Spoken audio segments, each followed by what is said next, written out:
I'd like to remind everybody to keep their mics muted, please.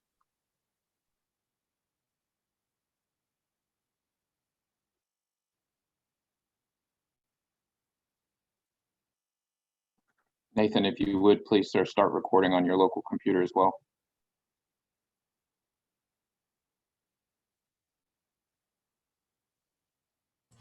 Yes, sir, and I'll start sharing my screen. Thank you, sir.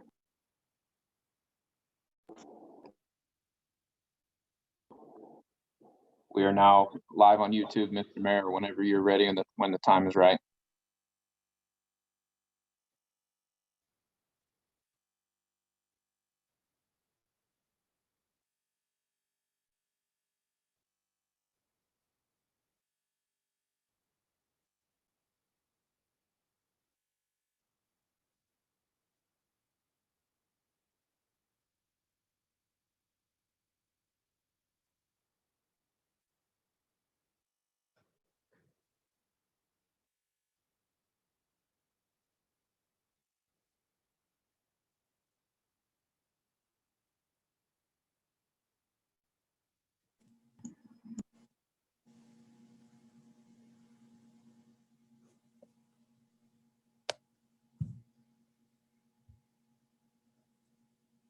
Hey, Melody, I didn't say hey to you. I'm sorry. Okay, how are you tonight? Doing good. It's good to see you. Thank you, you too. See Mary Fawcett's with us. Mary, nice to see you. Good evening, Mayor. How are you? I'm doing well. Nice to see you. You too. And Brian's had some adventures lately here on the new products, on the new equipment we've got, hasn't he? I think he's been showcased on social media quite a bit. He has. I think he's probably staying out there. I rode by the other day and I think I saw him out there swinging. So Yeah, can't blame him though. I know it. I know it. All right, we got 2 minutes, y'all.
Ladies and gentlemen, it's 6 o'clock. I'll call our meeting to order.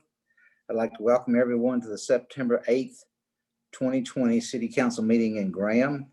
The City of Graham is convening by Zoom video phone conference as posted on the City of Graham's website, identifying how the public may join.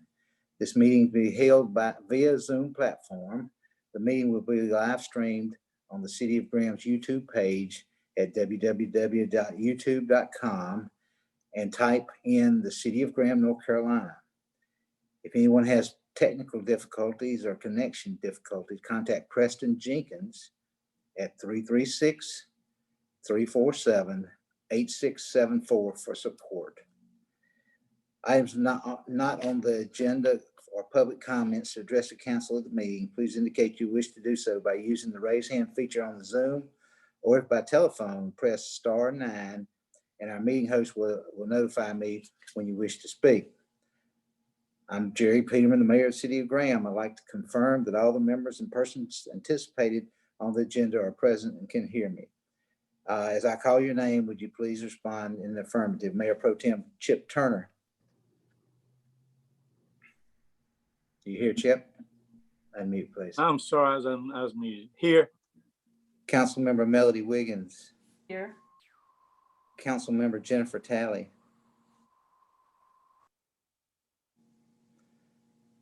Councilmember Jennifer Talley. Here. Thank you, ma'am. Councilmember Ricky Hall. I'm here. Was that you, Ricky? Yeah, I'm here. Thank you, sir. Staff participants, when I call your name, please respond in the affirmative. City Manager Frankie Manus, Here. Assistant City Manager Aaron Holland, Here. City Attorney Brian Coleman, Here. City Clerk Darcy Sperry, Here. Planning Director Nathan Page. Yes, sir, I'm here. Thanks, sir. Downtown Development Coordinator Mary Fawcett. Here. Thank you.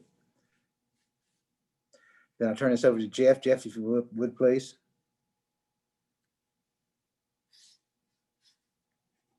We got everybody muted. Okay.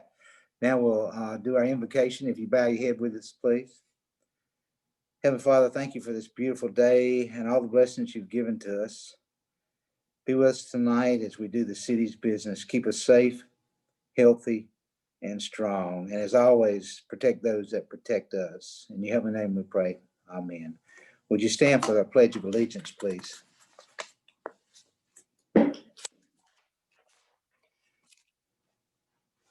I pledge allegiance to the flag of the United States of America and to the republic for which it stands, one nation, under God, indivisible, with liberty and justice for all.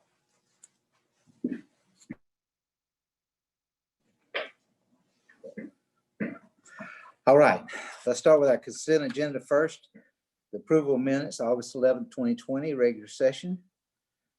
B is approved tax releases, and C is approved resolution setting deadline for agenda packet items. Does anybody want to pull anything off the consent agenda? Mr. Mayor, I make a motion that we accept them as read. Thank you, sir. Can I ask that we pull off the second one? I just wanted to ask a question. All right, we'll pull B. Anybody else? Then Ricky has made a motion that we approve A and C of the consent agenda. I need a second. Second. Thank you, ma'am. All in favor, say aye. Aye. I better poll the council. Mayor Pro Tem, please.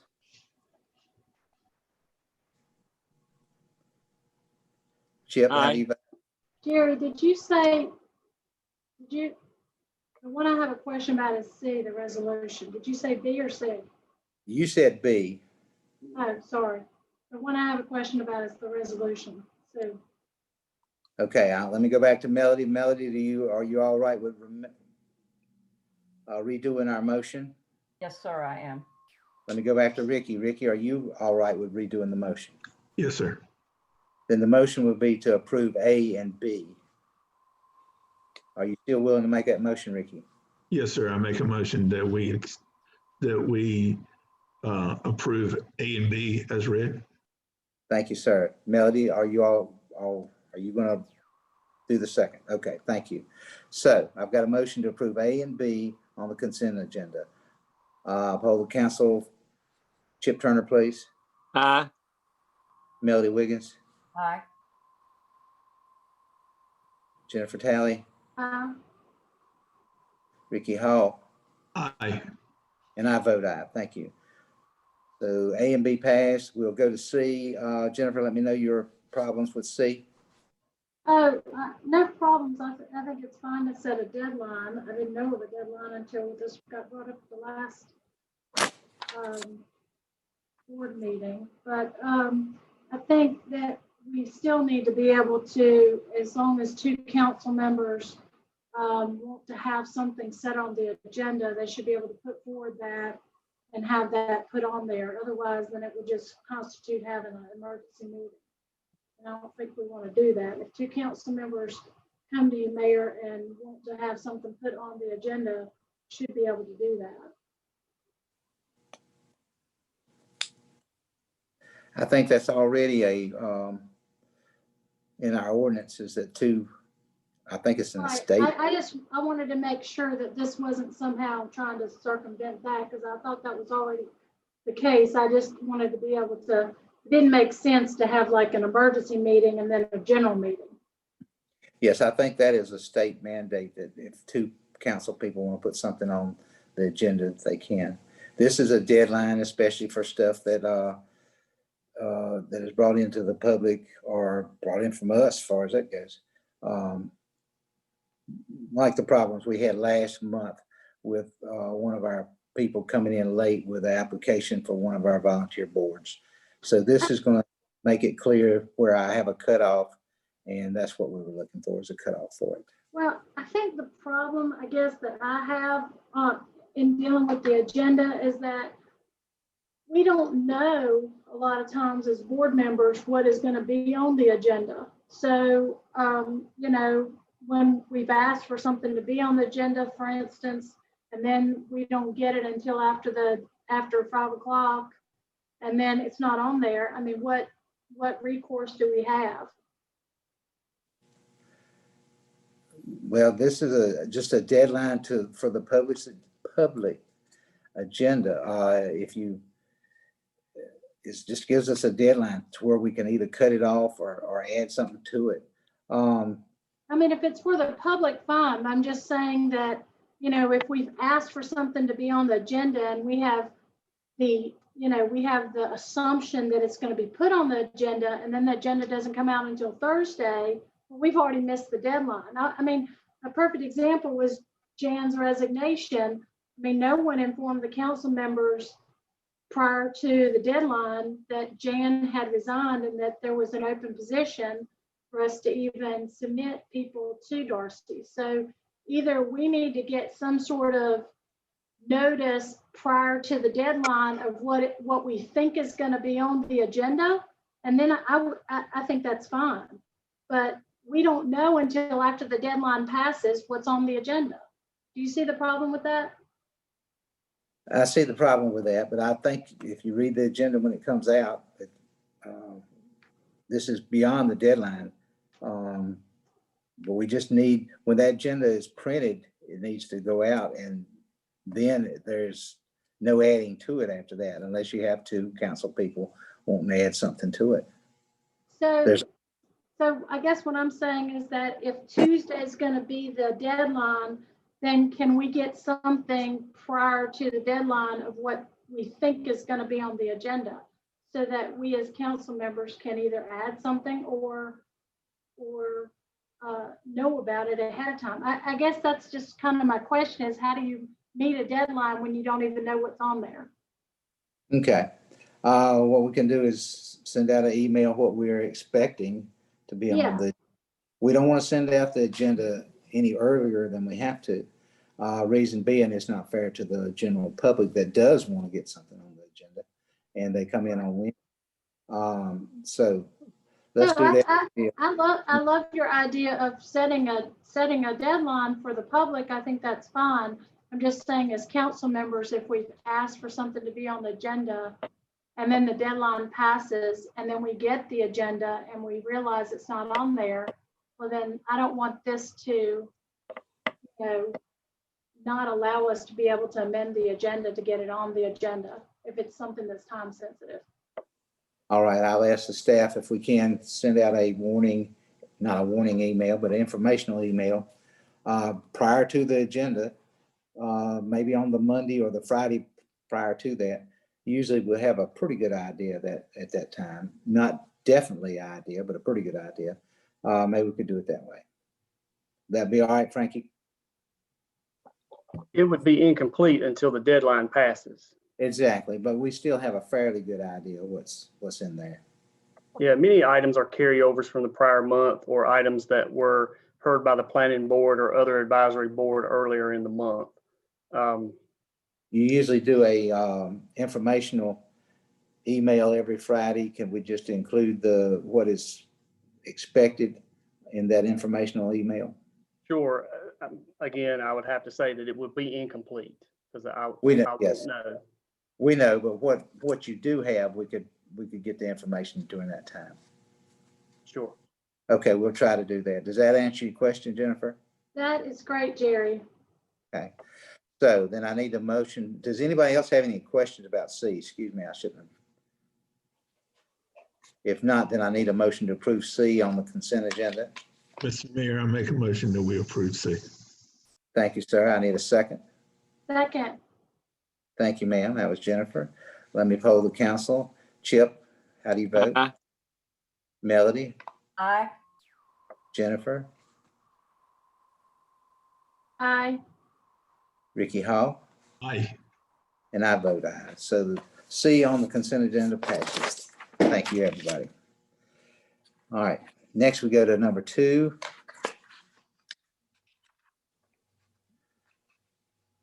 We'll go to number 2 here, which is old business recommendations from the planning board. I will read this, public hearing, AN 2003, 1455 East Hardin Street, annexation ordinance for voluntary contiguous annexation of 6.37 acres. And Aaron, I think you're handling this for us, please. Thank you, Mayor. As you may recall, this property went through the annexation process a couple of months ago, but the annexation had to be rescinded due to a publication error. Due to this technicality issue, we restarted the annexation process for this property. The annexation process has multiple steps. Following a public hearing, approval of an annexation ordinance is the final step for council in the annexation process. Staff recommends approval. Thank you, sir. If anybody in attendance would like to speak during this agenda item, please indicate that you wish to do so by raise the hand feature in the Zoom, or if by phone, press *9 to notify the host you wish to speak. We will recognize you in the appropriate time to speak. If you're having technical difficulties, call Preston Jenkins, 336-347-8674, and to provide your comments to be read. So we've been done with Aaron. Next, we have questions from the council for Aaron, please. Anybody have a question for the staff? If not, then we'll go to Jeff. Jeff, have we got any comments? No, sir, not at this time. All righty, we've opened the public hearing and we have no comments. Anybody have anything to add staff-wise or council-wise? Darcy, do you have any emails to read? No, sir, I don't. Then I'll move the council to page 25 on your agenda packet, and I ask for a motion, please. Mr. Mayor, I move we approve the annexation ordinance to extend the corporate limits of the city of Graham, North Carolina for 1455 East Hardin Street. Thank you, ma'am. I need a second. Mr. Mayor, I second that motion. Thank you, Ricky. All in favor? I'll poll the council. Start with Chip, please. Aye. Melody, Aye. Jennifer,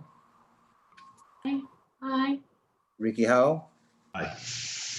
and I'll vote aye. Thank you. Next, we'll go to 2 recommendations from the planning board. Public hearing, Riley's Meadow, GN 8893856817. Riley's Meadow annexation ordinance for voluntary non-contiguous annexation of 77 acres on Jim Minor Road. And Aaron, you're handling this also? Yes, sir. The requested action is to approve the annexation ordinance to extend the corporate limits of Graham for 2 lots off Jim Minor Road. The 77 plus or minus acre area being considered for annexation is non-contiguous. While sewer is near the lot, the applicant anticipates extending municipal water service to the location.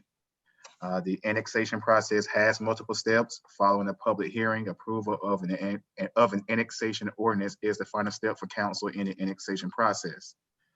Due to the proposed density of the development and assuming a similar selling price to Forks of the Alamance, the neighborhood is likely to supply a positive revenue for the city of Graham. Staff does recommend approval. Thank you, sir. If anyone wants in attendance would like to speak during this agenda item, please indicate you wish to speak by the raise hand feature on the Zoom or by phone *9 to notify the host you want to speak. We will recognize you at the appropriate time to speak. If you're having technical difficulties, please contact Preston Jenkins at 336-347-8674. Before we allow them to speak, let's go to the council and ask questions for the staff. Does anybody have any questions? Melody, we'll start with you. Have you got any questions for the staff? No, sir. Ricky Howell, Not at this time. Mayor Pro Tem, No, sir. and Jennifer, do you have any questions? Nathan, can you please go through the list? I guess, I don't know if I'm not seeing it or not finding it, but in the minutes from the planning board, what some of the recommended conditions were of that review from the planning board for this particular subject?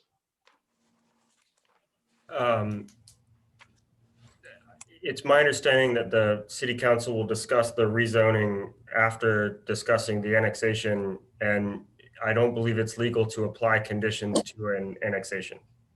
Yes, this is the Well, annexation. I know that this is, so you want to just wait until we get to that part, or can you not explain what those are? I mean, they would be in the minutes normally.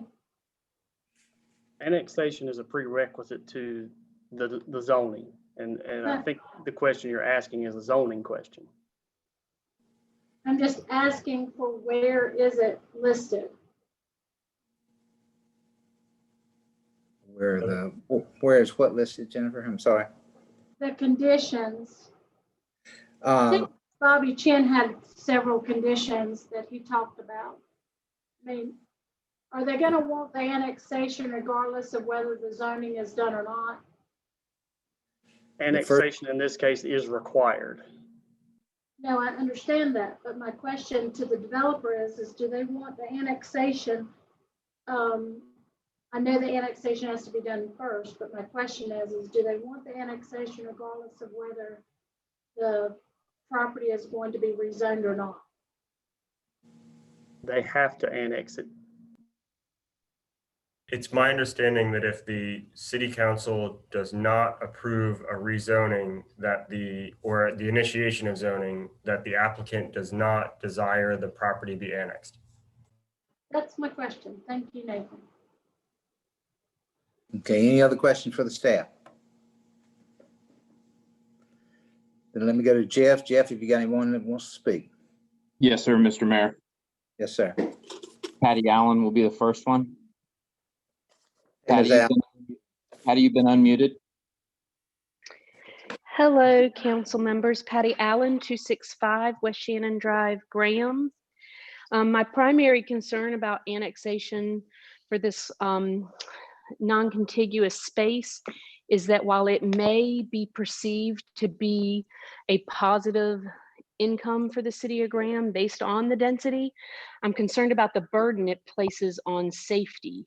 I'm concerned about the distance from the city's lack of planning, active planning for another fire department, and the continued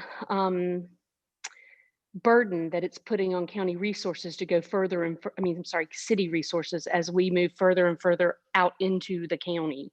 It would be impossible for me not to express my concerns without being aware of how incredibly dense the Riley's Meadow subdivision is, but specifically to the annexation, we are taxing our services beyond what is being provided at the highest level possible already without future planning, because fire departments don't pop up overnight. Thank you. Thank you, Ms. Allen. Who is next? Next person, Mr. Mayor, is Tony Tate. Tony, you've been unmuted. Go ahead, sir.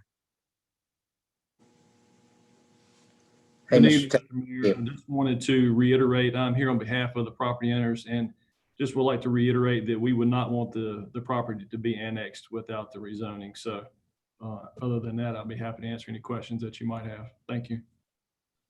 Thank you, sir. We'll come back to you, Mr. Tate, if we have any questions, okay? Thank you. All right. Mr. Mayor, I apologize. I think I missed his name and address. Mr. Tate, would you give us your address, please? It's Tony Tate. Yes, Tony Tate. My address is 5011 South Park Drive, Suite 200, Durham, 27713. Thank you, sir. Jeff, who's next? Next person on the list is Michael White. Michael, you've been unmuted. Can everyone hear me? Yes, Mr. White, we're fine. How are you, sir? Fine, sir. Thank you, Mayor. Thank you, Mr. Mayor and members of the council for the opportunity to speak tonight in support of the Riley's Meadow project. We believe you already have received our letter from the family dated July 1st, 2020, and this letter offers our perspectives about this property, both historically and currently. But rather than talking about too much history, I ask that we fast forward to the year 2004. During that year, the city of Graham approved and annexed a new community similar to Riley's Meadow, containing 450 residential units with 100 townhomes. The Cherry Lane lift station was built to support this project, but it was canceled when the housing market failed. Even though we have, as a family, had many requests to cut and slice this acreage for several decades, we always felt that a coordinated project between the city of Graham and the development company would provide the most logical use of this large tract. We still have family living in the area and are providing a sewer easement across a neighboring property for Riley's Meadow. Consequently, when the new Commerce Park was developed, with its continuing growth, when the new municipal park was located across the road, when utilities to support a planned unit community such as Riley's Meadow were built nearby, when 2 new schools were announced to be constructed within a 2-mile radius, and when a review of the 2035 comprehensive plan included a planned residential community for this area, providing a plan for up to 6 units per acre. We felt and feel now that the elements are in place together to create a community which families will view as desirable because of its location, schools, utilities, and amenities such as the park. Real estate professionals, both nationally and locally, indicate a severe shortage of housing in our area, particularly in this price range.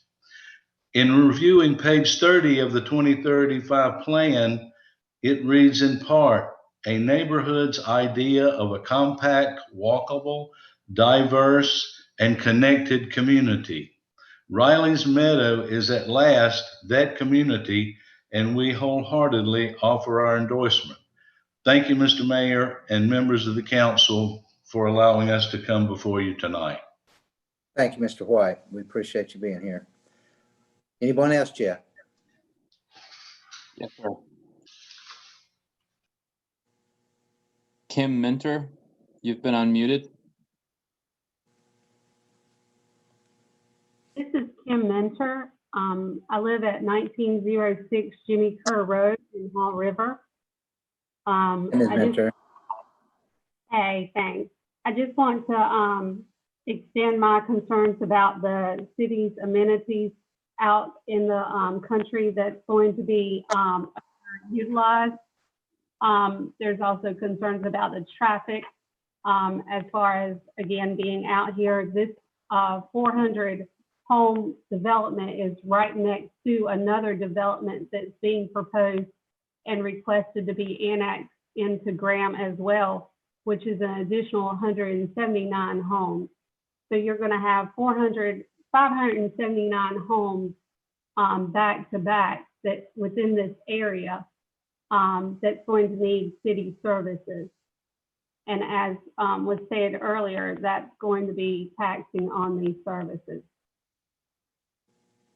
Hopefully it's being thought about and planned, and that you're looking at everything that's being requested, not just each item one at a time, that you're looking at holistically what's being offered or requested in this particular area to be annexed. Thank you, ma'am.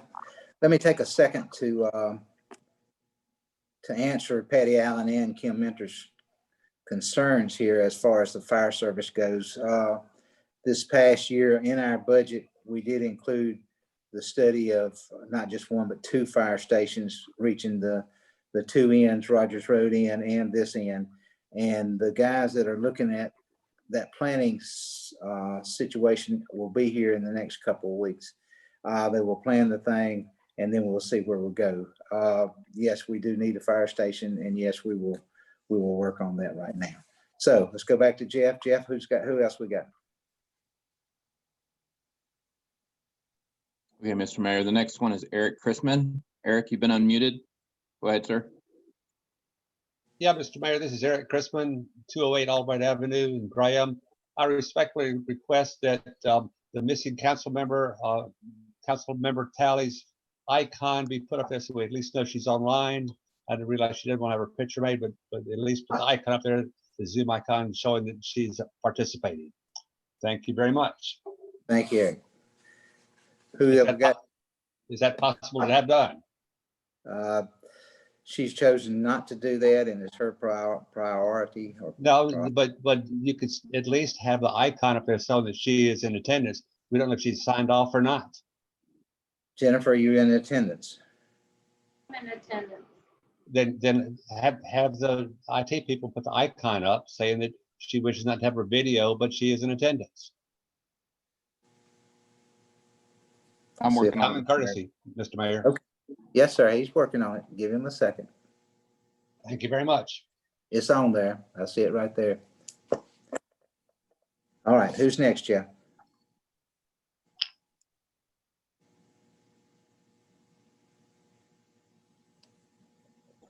Next person is Brent. Brent, you've been unmuted. Thank you, sir.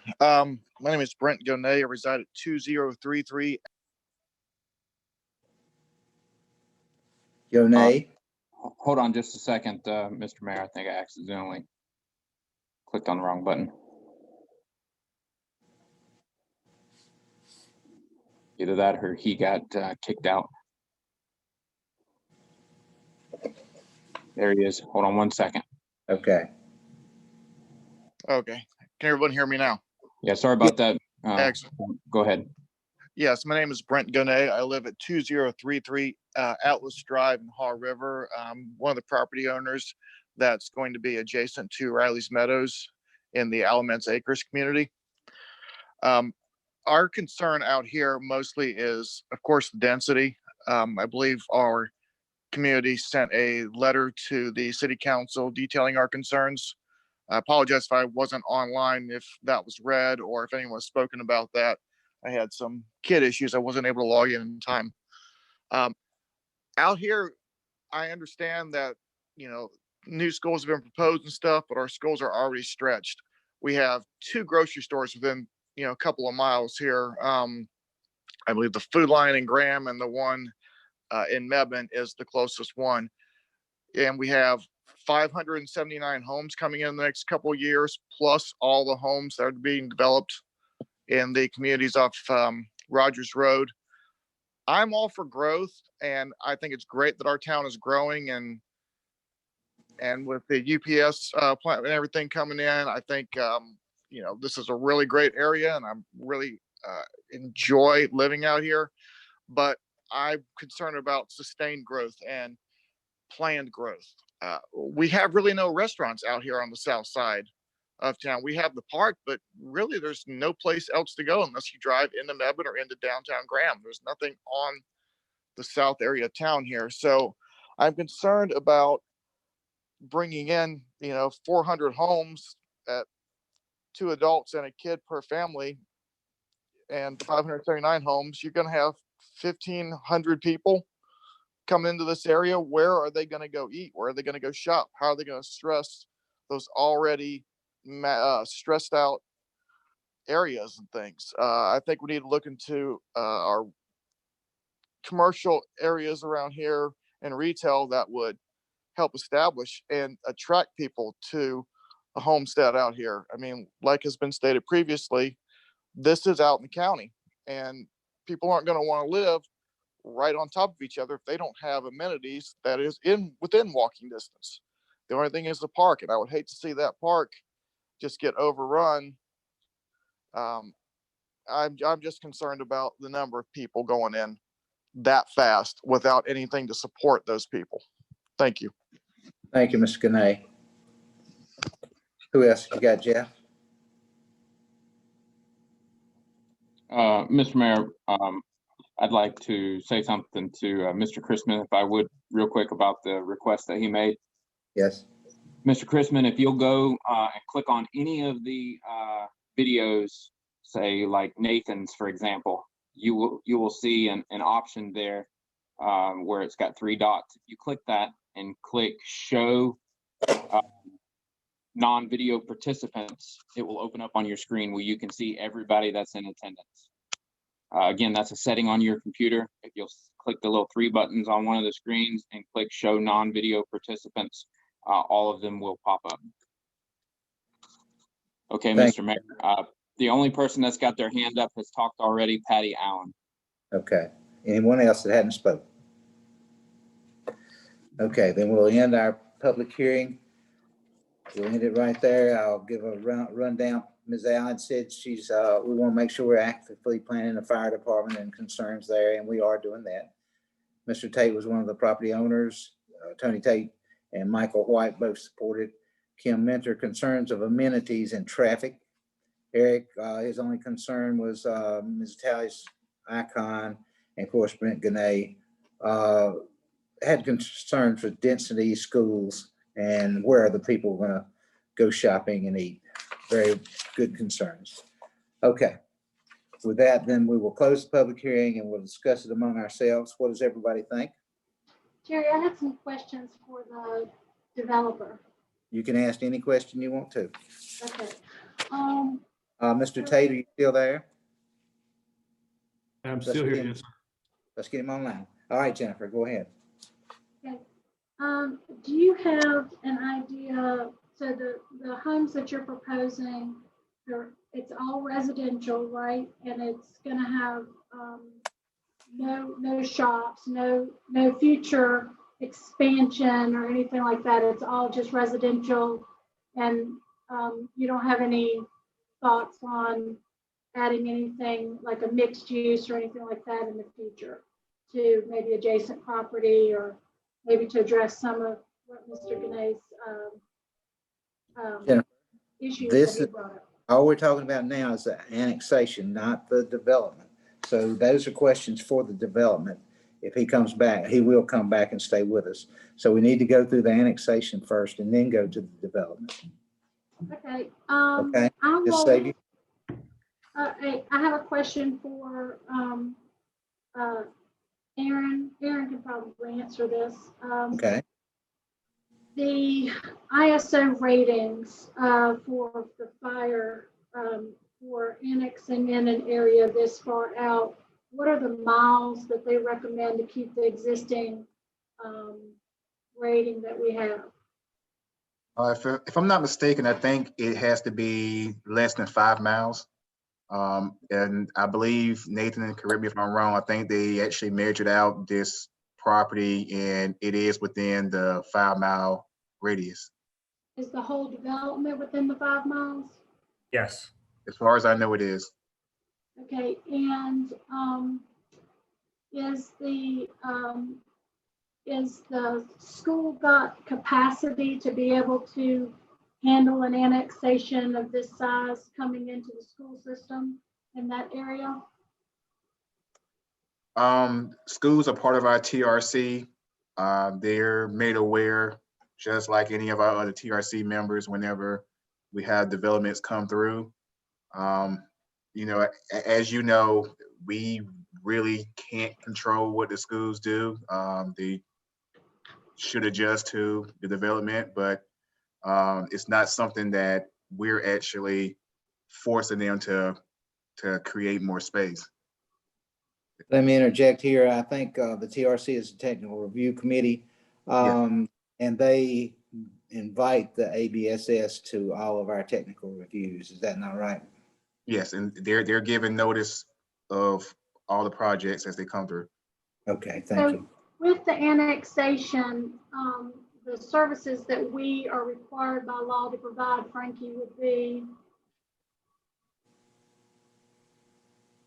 It would be all the services that we provide anywhere else in the city: police, fire, water, sewer, sanitation, of course, recreation would be available, whether in or out. But your standard services that apply anywhere within the primary corporate limits would apply in any non-contiguous area. and so obviously we have water capacity and we have the recreation capacity with the new park right across the street. But the fire, do you think that we'd be able to do that? And when will we be looking at building that new fire station? Sorry, I didn't hear the tail end of your question, but I believe it was related to our fire response. As the mayor previously mentioned, there's an ongoing planning effort to site an additional station, possibly two. That planning effort, like I said, is underway. I believe I saw some data being gathered today. So they will site areas and they will evaluate run times, proximity to the station, the road network, call volume, those things that will afford the same level of service to these residents as the primary corporate limits have. But it is within the 5-mile road mile limitation in order for us to maintain our ISO rating of 3. And that's part of the TRC review process. If we were to identify potential annexation that was outside of that range, we would tell the council, and there's a good chance we would recommend to the council that the development not be approved. If it would not be approved. If we were to identify an area where there would be a service deficiency such as fire, we would notify the council and likely recommend that it not be approved if we can't effectively service it. Okay, and what about police? I mean, I argued very passionately during last budget meeting for the need for more police. We haven't hired a new patrol officer in Graham since 10 years or more. And I argued that we have 10 square miles now. With this annexation, we'll be going out even further in the county. And I have great concerns about the number of people that we service. We currently, according to the census, 15,000, but more realistically, probably have around 20,000 people in Graham, 10 square miles. And we have at any one time, on average, around 4 and at the most 5 officers on patrol. You have 2 people working a traffic ticket or a traffic accident, you then have 2 to 3 at the most. You have someone that's, in an accident of some sort. I mean, there's been plenty of times that it seems like it's just down to 1 officer. And I have great safety concerns about that. Has the city looked at that issue? The police department, like other departments, are part of the technical review committee process, and they can and will voice concerns upon any development. They are also part of the group that, subsequent to any development, are involved in when services are to initiate, whether it be police, sanitation, or what have you. So again, they're part of the process, and like the schools, they can voice some objection. We do have a staff presence already in the area because of the park, because it's owned by the city. Our police department does have jurisdiction, although the property is technically not in the city. So we do have to deploy assets from various departments in the area already. Well, if you see that this is where future growth is going, then the city staff would then be in support of the additional public police safety officers. When we do the fiscal analysis, we try to determine whether or not a development will support itself. And in that analysis is public safety expenditures. So if it develops as it should be able to support public safety expenditures, whether that means the expansion of existing services or more efficiencies. But based on our analysis and the densities proposed, it should support itself and should support the necessary public safety requirements. Okay, so are you saying that you would be expanding those services like you just said that you were going to expand fire? If required, keep in mind, I mean, properties can be approved. Four officers for 20,000 people, 10 square miles with an annexation? Well, keep in mind, there are going to be 0 people annexed. 140 acres more is what's on the agenda for just tonight. Also keep in mind that these developments take many years to build out. I've been a part of some developments that are continuing to build out 15 years later. So there will not be. I'm sorry, I would just have to say that 4 officers for an annexation, if you just took this development by itself and just forgot about the rest of the city of Graham, 400 homes, 2 people in a home, that's almost 1,000 people. I doubt that 4 officers might even be able to handle that if there was some major issue. I just don't think, I would think that we really need to look at public safety when we're looking at these annexations. Public safety is evaluated during the process. Okay, anything else? So, Okay, thank you, ma'am. Did I poll everybody? So, Mayor, I have questions, please. yes, ma'am. All right, I have 2 questions for Frankie.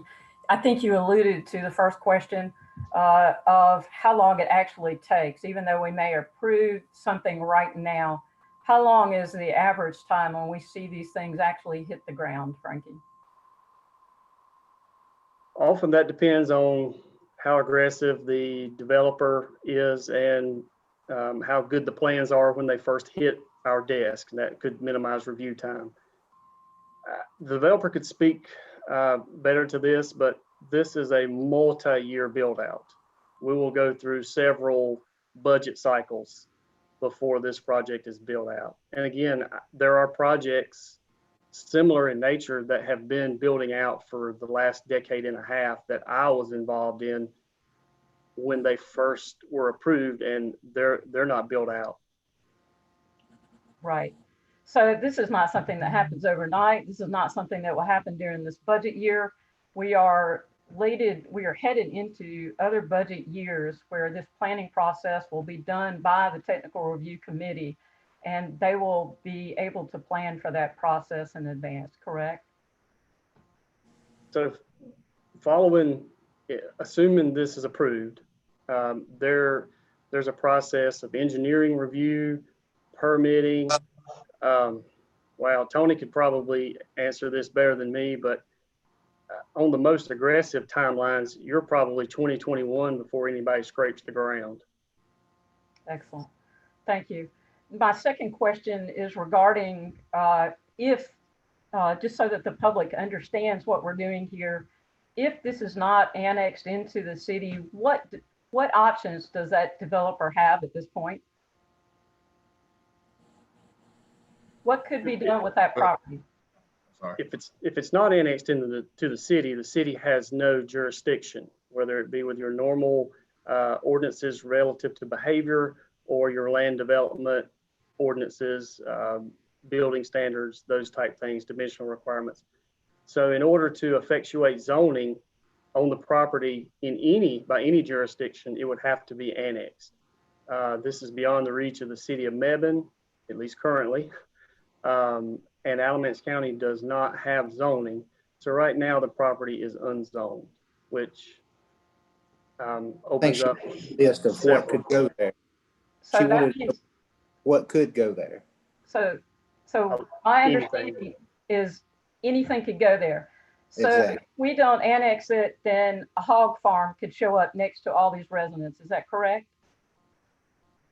it could be, we would, there is no regulation that would say you cannot put a particular land use on the property. So it would be open to almost any imaginable land use, unless there's a deed restriction that I'm not aware of. Excellent. Thank you very much. Anyone else have any questions? Then I'll move you to page 28 on your agenda packet and ask for a motion.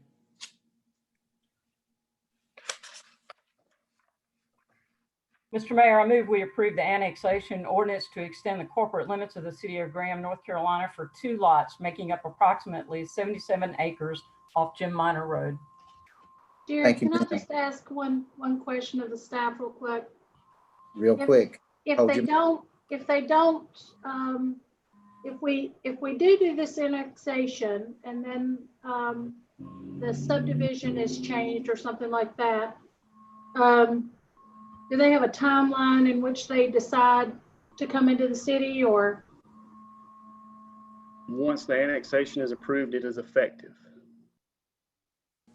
So they would have to withdraw their request if the second part doesn't get approved, and that would be done immediately? I believe the annexation is effective upon approval, and the only governing body that can de-annex a property would be the General Assembly. Okay, so this annexation, regardless, will stand, even though they don't want to be annexed in if they don't get their subdivision approved. Developer would still have development options if no zoning is imposed. Okay, I have a motion. I need a second. Second. Thank you, Mayor Pro Tem. All in favor, I'll poll the council. Chip Turner? Aye. Melody? Aye. Ricky?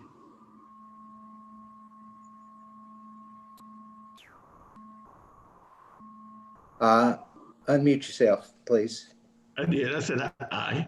Okay. All right. Jennifer, please. Aye, if it will get me another police officer.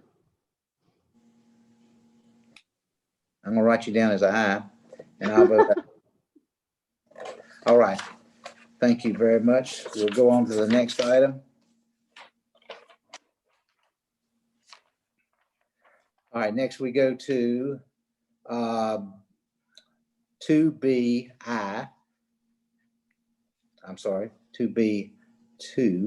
CR 2002 Riley's Meadow application for Tony Tate for initiation of zoning for 77 acres. Nathan, are you handling this, please? Yes, Mr. Mayor. This is a request to initiate zoning upon the subject property as conditional residential. The proposed use of the property is for approximately 400 dwelling units with a mixture of townhomes and single-family detached units. While the site is within the identified North Carolina Commerce Park, the location of the park and the existing residential density on Atlas Drive suggests that this location may be better served by residences than an industrial complex. Open space has been provided internal to the site, as well as to protect the wetlands and streams upon the site. This development is across the street from the Graham Regional Park, which has recently opened the second phase. The developer also included a short video. Would you like for me to play that? That'd be fine, thank you. I'm going to try and make that work. Yeah.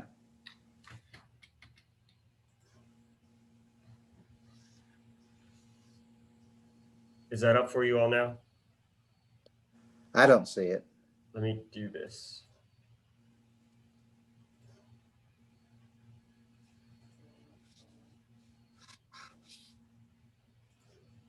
Is that up now? Gary Reniger and myself, Alice Yes. Murphy, are pleased to present this visual summary of the land and potential developments Riley's Meadow and Cherry Creek being considered by the city of Graham.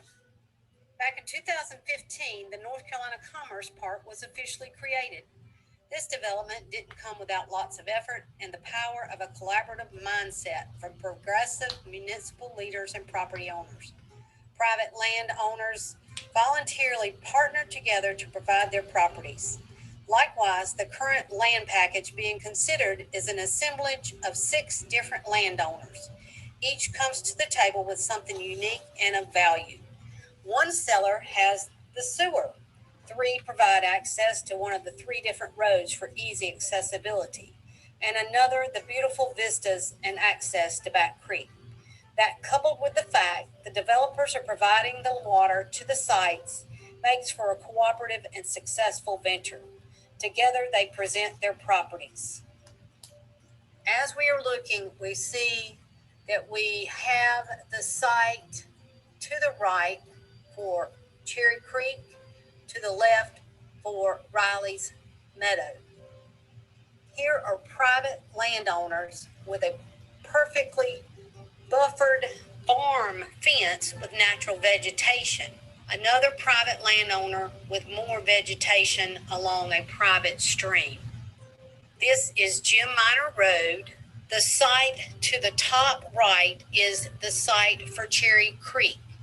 As you look at the open field, you're going towards what will be the rear entrance or an entrance off of Jimmy Carr Road. This is Laurelton Village off of Highway 54. Graham Regional Park will be very desirable to the home buyers. These are typical homes and amenities from Meritage, who is one of the potential buyers. Today's buyers will take a home on a smaller lot in order to get the spacious home they desire. Buyers want these grand kitchens. They want an extra room for a home office, bedroom suites, and amenities such as the pools we saw. They want sidewalks. We are looking at the industrial park, and the site to the right is Riley's Meadow. Gone are the days of palatial yards in which to play baseball. Families want to walk or ride bikes together. Thankfully, Graham has community leaders with vision who have already provided a wonderful regional park. The 2035 plan perfectly described the vision for this type of community.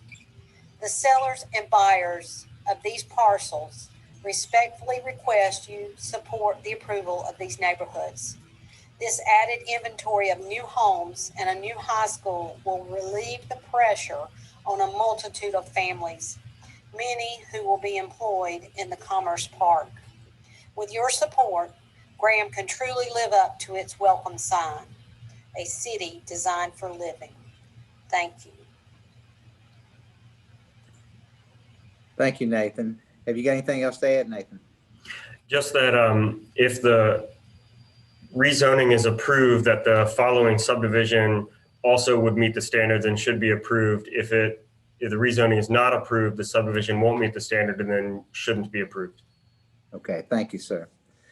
If anyone in attendance would like to speak during this agenda item, please indicate you wish to speak by raised hand feature on the Zoom, or by phone, press *9 to notify the host you wish to speak. We will recognize you at the appropriate time to speak. If you're having technical difficulties, please contact Preston Jenkins at 336-347-8674, and he will help you. So let's go to questions for the staff. Start with Ricky, please. Oh, no questions for a while. Chip.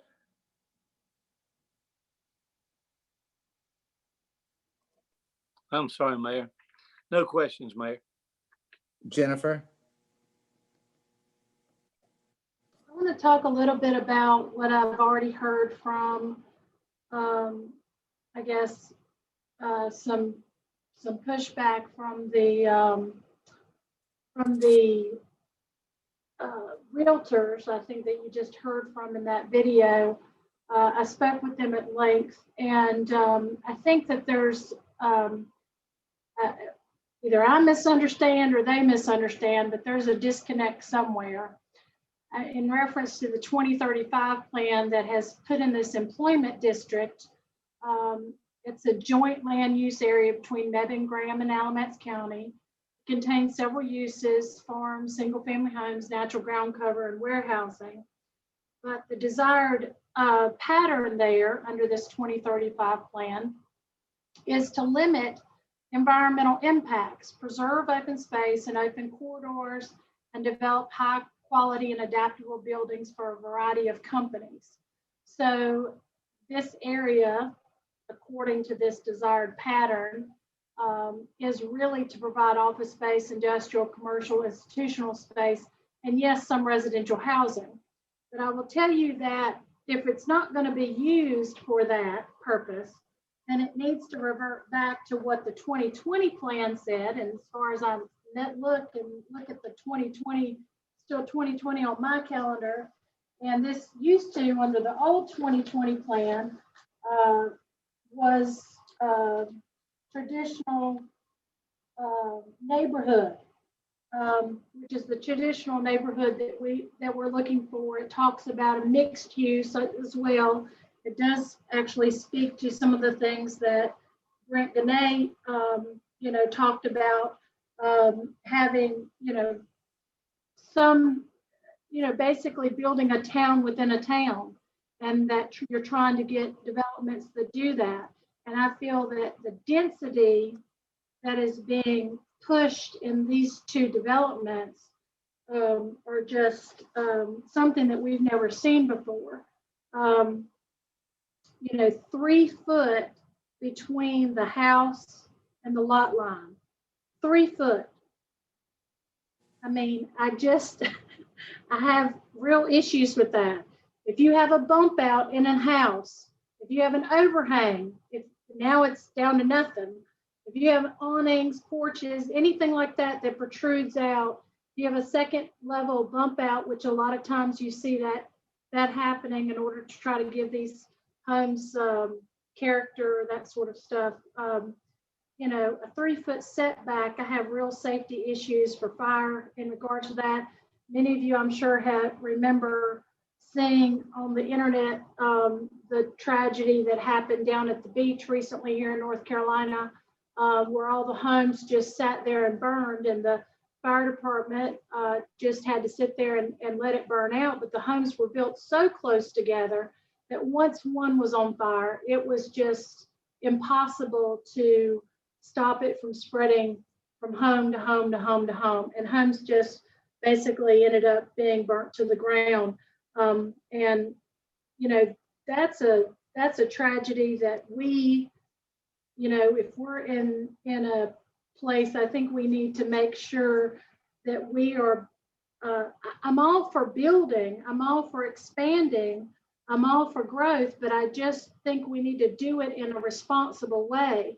I mean, for 100 years, these setback lines, maybe I exaggerate, but for many, many years, when cities came up with zoning, these setback lines were set up for a reason, and they were set up primarily for safety reasons. And I'm trying to pull at the mayor's heartstrings here. He's been a lifelong fireman, and I know that it would be a tragedy if we did have a fire there.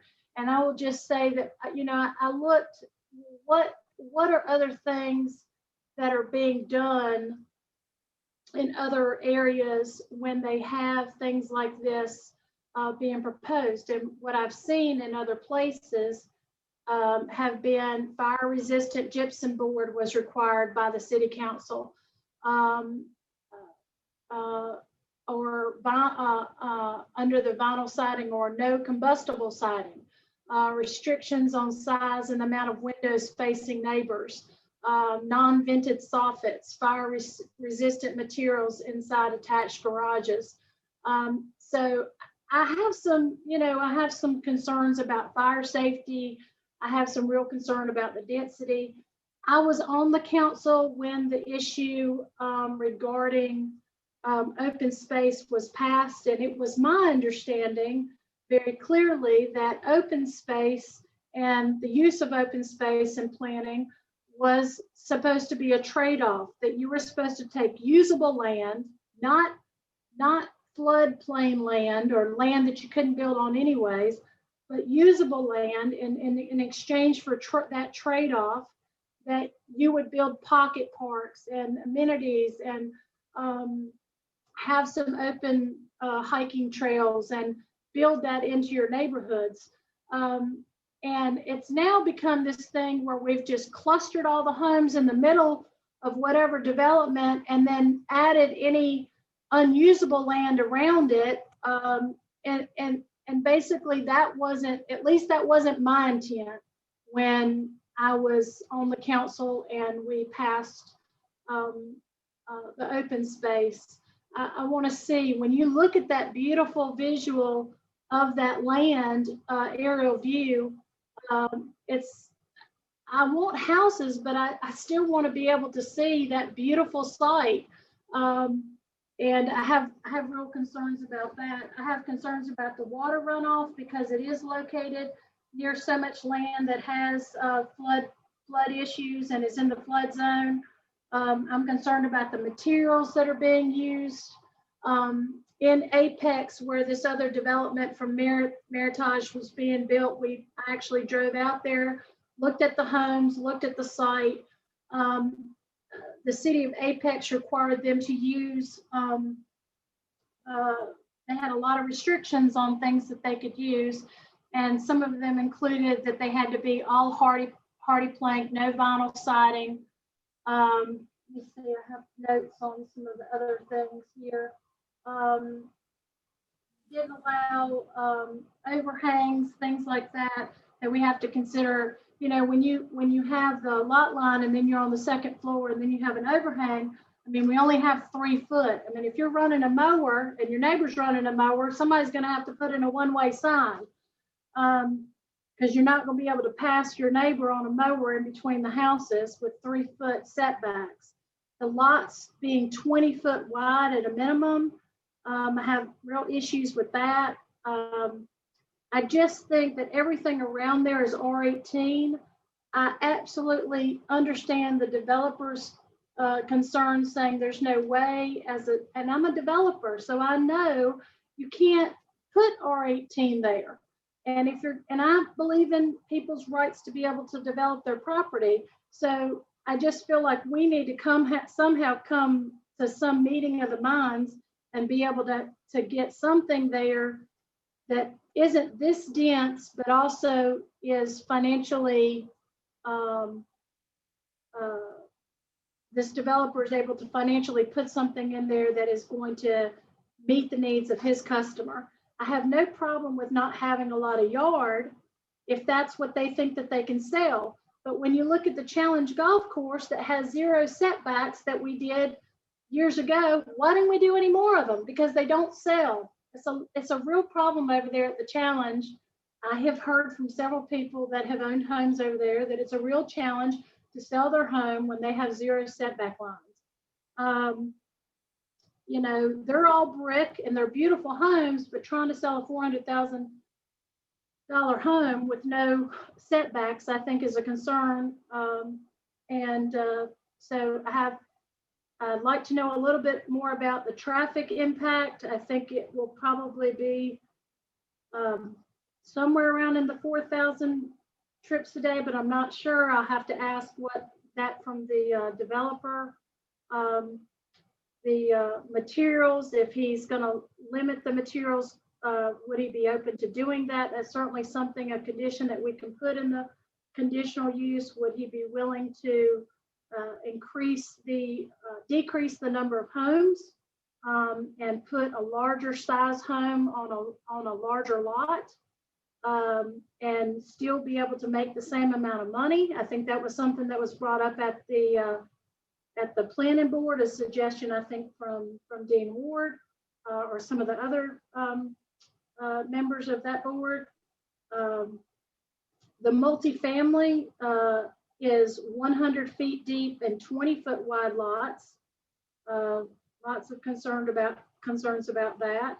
I didn't dislike the home that I saw in one of the model homes that I saw in Apex, but you have to understand that when you're showing you a model home, it has all of the amenities, but that's not necessarily what someone's going to choose to actually build. They could build something there that is just the slimmed down version, and you're not going to have trim, you're not going to have a lot of the amenities that, or a lot of the detail work. And one of the things that I think Apex City Council was good at doing was trying to make sure that one home doesn't look like the next home, they worded things so that there was a difference in the style of homes, so they didn't all look the same. A lot of people complain about McIntosh on the lake being brick fronts and vinyl siding on the sides. So I just want the other council members, I'd love to hear their input as to what restrictions they would want if we do come to some agreement on what this development should be in regards to the materials if the homes are going to be located within 3 feet of the lot line. That to me just seems like a real fire issue, and what kind of materials are going to be used in the home, on the outside of the home. Are we going to allow vinyl siding? Are we going to require this hardy plank that Apex has required? All right, this is still questions for the staff, so that was a pretty good sized comment. Let's go to Melody. Have you got questions for the staff? I do, sir. Let me go back to, I believe we're still on initiation of zoning for the 77 acres. I don't believe we are to the point of talking about the subdivision itself. Is that correct? Let's see where I'm at. Yes. All right. It is, but it is a conditional rezoning, so the site plan is specific for this one. Right, okay. So we had, the TRC actually had a list of things for this subdivision. Nathan, can you tell me if those things have been addressed at this point for us? And could you explain to the public what the process is after this point? Absolutely. So the first bit of the process, if it's denied, then the applicant will go back to the drawing board. But if it is approved, then the applicant will continue to revise the submitted plans in order to meet all of the regulations for the city of Graham. We have a standard and specification book that is approximately 300 pages long that talks about how thick the wall of your pipe has to be depending on how deep in the ground it is. It talks about the amount of water that has to flow through each fire hydrant to be able to service a particular house in there. And the standards are, of course, higher if you have denser housing than if you have like a rural design where there's a lot of room between the houses. It talks about the widths of the streets, the depths of the streets, how much rock is used, how much asphalt is used, what material has to be done for testing for the curb and gutter and the inlets for stormwater, the protections that are in place for the riparian buffers. What the applicant provided for us is roughly a 25 or 30% plan showing a sketch of what it is that's going to be done.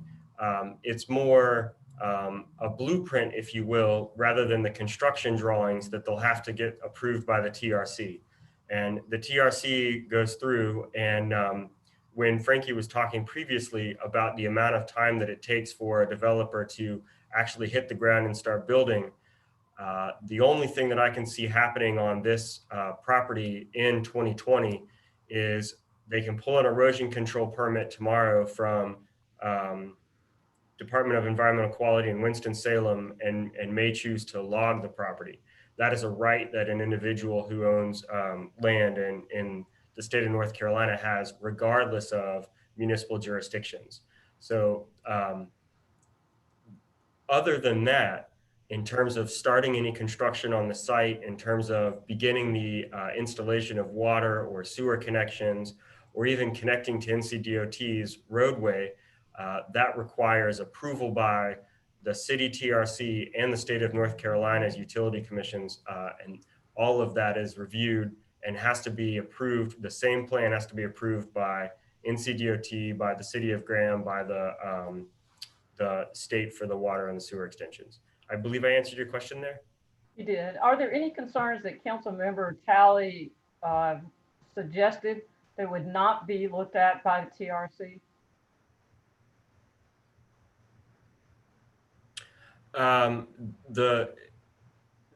The idea of exterior design finish, I am not finding in the ordinance where it is in the public health, safety, and welfare's interest to dictate the design of a house. There also was one comment that was made that if there was a bulge on the exterior of a building, it would narrow the 3 feet. And that's not a legal option. If the building sticks out 3 feet, it sticks out 3 feet, and it's not allowed to be in the setback. So for example, if you had a second story bay window that stuck out 18 inches, that would have to be inside of your setbacks. It cannot occur in the city's setback. Excellent. Thank you. That's all I have, Mr. Mayor. Thank you, ma'am. If anybody in attendance would like to speak during this agenda item, please indicate you wish to do so by the raised hand feature. Jeff, if we got anybody that wants to speak. Yes, sir, we do. Patty Allen.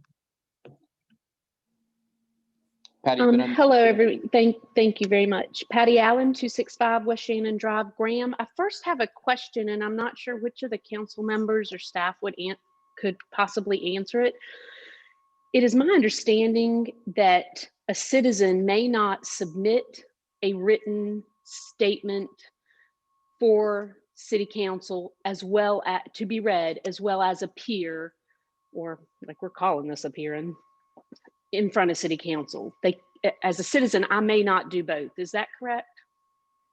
You know, we haven't run into that, so I would have to look at that. Actually, in preparation for this meeting, I specifically asked the question. And because today happens to be my youngest child's birthday, and not knowing last week what her plans would be, I wanted to make sure I had all my bases covered. And so here I am with some awesome fettuccine Alfredo and a full dinner waiting to call them till I make this comment. But I would like some clarification on that somewhere, because otherwise I would have prepared a very detailed statement to be read. In regards specifically to this subdivision, the annexation having already occurred, the subdivision being incredibly dense, I would like to point out I'm sorry, please forgive me, I'm gonna step backwards. In the annexation, Michael White spoke and submitted a letter. I'd just like to point that out, but he's still allowed to speak. Back to this particular development, y'all, I understand that you got the fire station. You're going to look at some data on that in a few weeks. I understand you can't make ABSS do anything about a school. Hey, I get that part. But the reality is, even though these projects do take time, y'all have been approving homes in the hundreds at most of the city council meetings since last October when I became active in this process. Even if you begin the process now, how can you possibly know what that is going to be like in the future if you continue to approve this kind of density, especially when it's non-contiguous in the future? That is a grave concern of mine. I don't know how you're going to plan, how you're going to make those decisions. Hundreds of homes monthly, hundreds. That's all I have. Thank y'all. And I would appreciate clarification on the who gets to double dip and who doesn't, because if the landowners get to double dip, then I as a citizen should also get to. All right, thank you, ma'am. Mr. Mayor? Yes. If I may, I believe that Mr. White emailed a comment to the city council. It wasn't that he requested that one be read at the city council meeting. That may be a point of clarification there. Anyone is, of course, always welcome to email their city council member about any question, with the single exception of the quasi-judicial issues that come before you. Thank you, sir. Mr. Mayor, I can answer her question about the planning into the uses that we're approving. Prior to adoption of the 2035 comprehensive plan, one of the prerequisites that goes into that before recommendations are even made to the council is a buildable lands analysis, which outlines zoning, topography, many other factors to determine to what extent you can develop your land. And the comprehensive plan takes that into consideration and will not recommend anything to an elected body if it cannot be supported by the buildable lands analysis. Thank you, sir. Jeff, have we got anybody else that wants to speak? Yes, sir, we do. Janelle, you've been unmuted.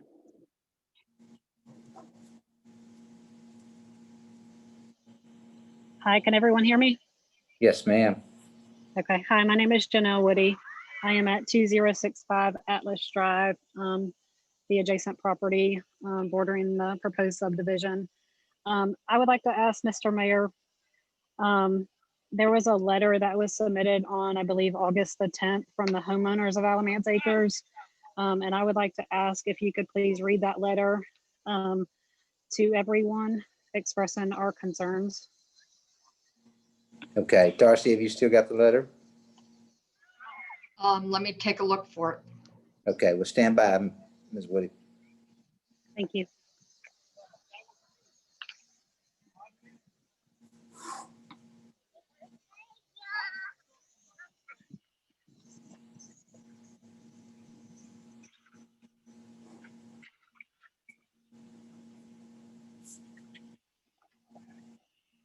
Can I also say a few other things while you guys are looking for the letter? Yes, ma'am. Okay. I would like to say that I understand the need for growth in the area, and I'll speak for myself. I grew up in Raleigh, highly dense area, growing population. I moved to Alamance County for the very opposite reason that was presented in the video. Very nice video earlier. Showed beautiful landscape, greenery, farmlands. Those are the exact reasons why my family moved here. We didn't want the high density population. We like the nature. We like the woods surrounding our home. And I get from a financial standpoint, you know, higher density is better. It might be better financially. I think the concerns of the fire safety, the school, the police, all of those raise, you know, concerns for us as well. The traffic, the water runoff. I believe it's, what road is that? No, the one that water rushed out Cherry Lane? No. Jimmy Kerr? Yeah, No, Jimmy Kerr. Yeah, no, Jimmy Kerr. Jimmy Kerr washed out well over a year ago, probably almost 2 years ago, and it still has yet to be fixed. So looking at the increased traffic, the safety for the park, all of those things are very valid concerns for all of us as homeowners. And we want that to be taken into consideration. We certainly don't dispute the need for growth, the homes, the residential area, but some consistent density with the R18, the R12, something not not a conditional rezoning where they can put in townhouses or any type of homes. People don't come to this area to live right on top of one another. They go to Raleigh and Charlotte and in the bigger cities to have that sort of life, not Alamance County.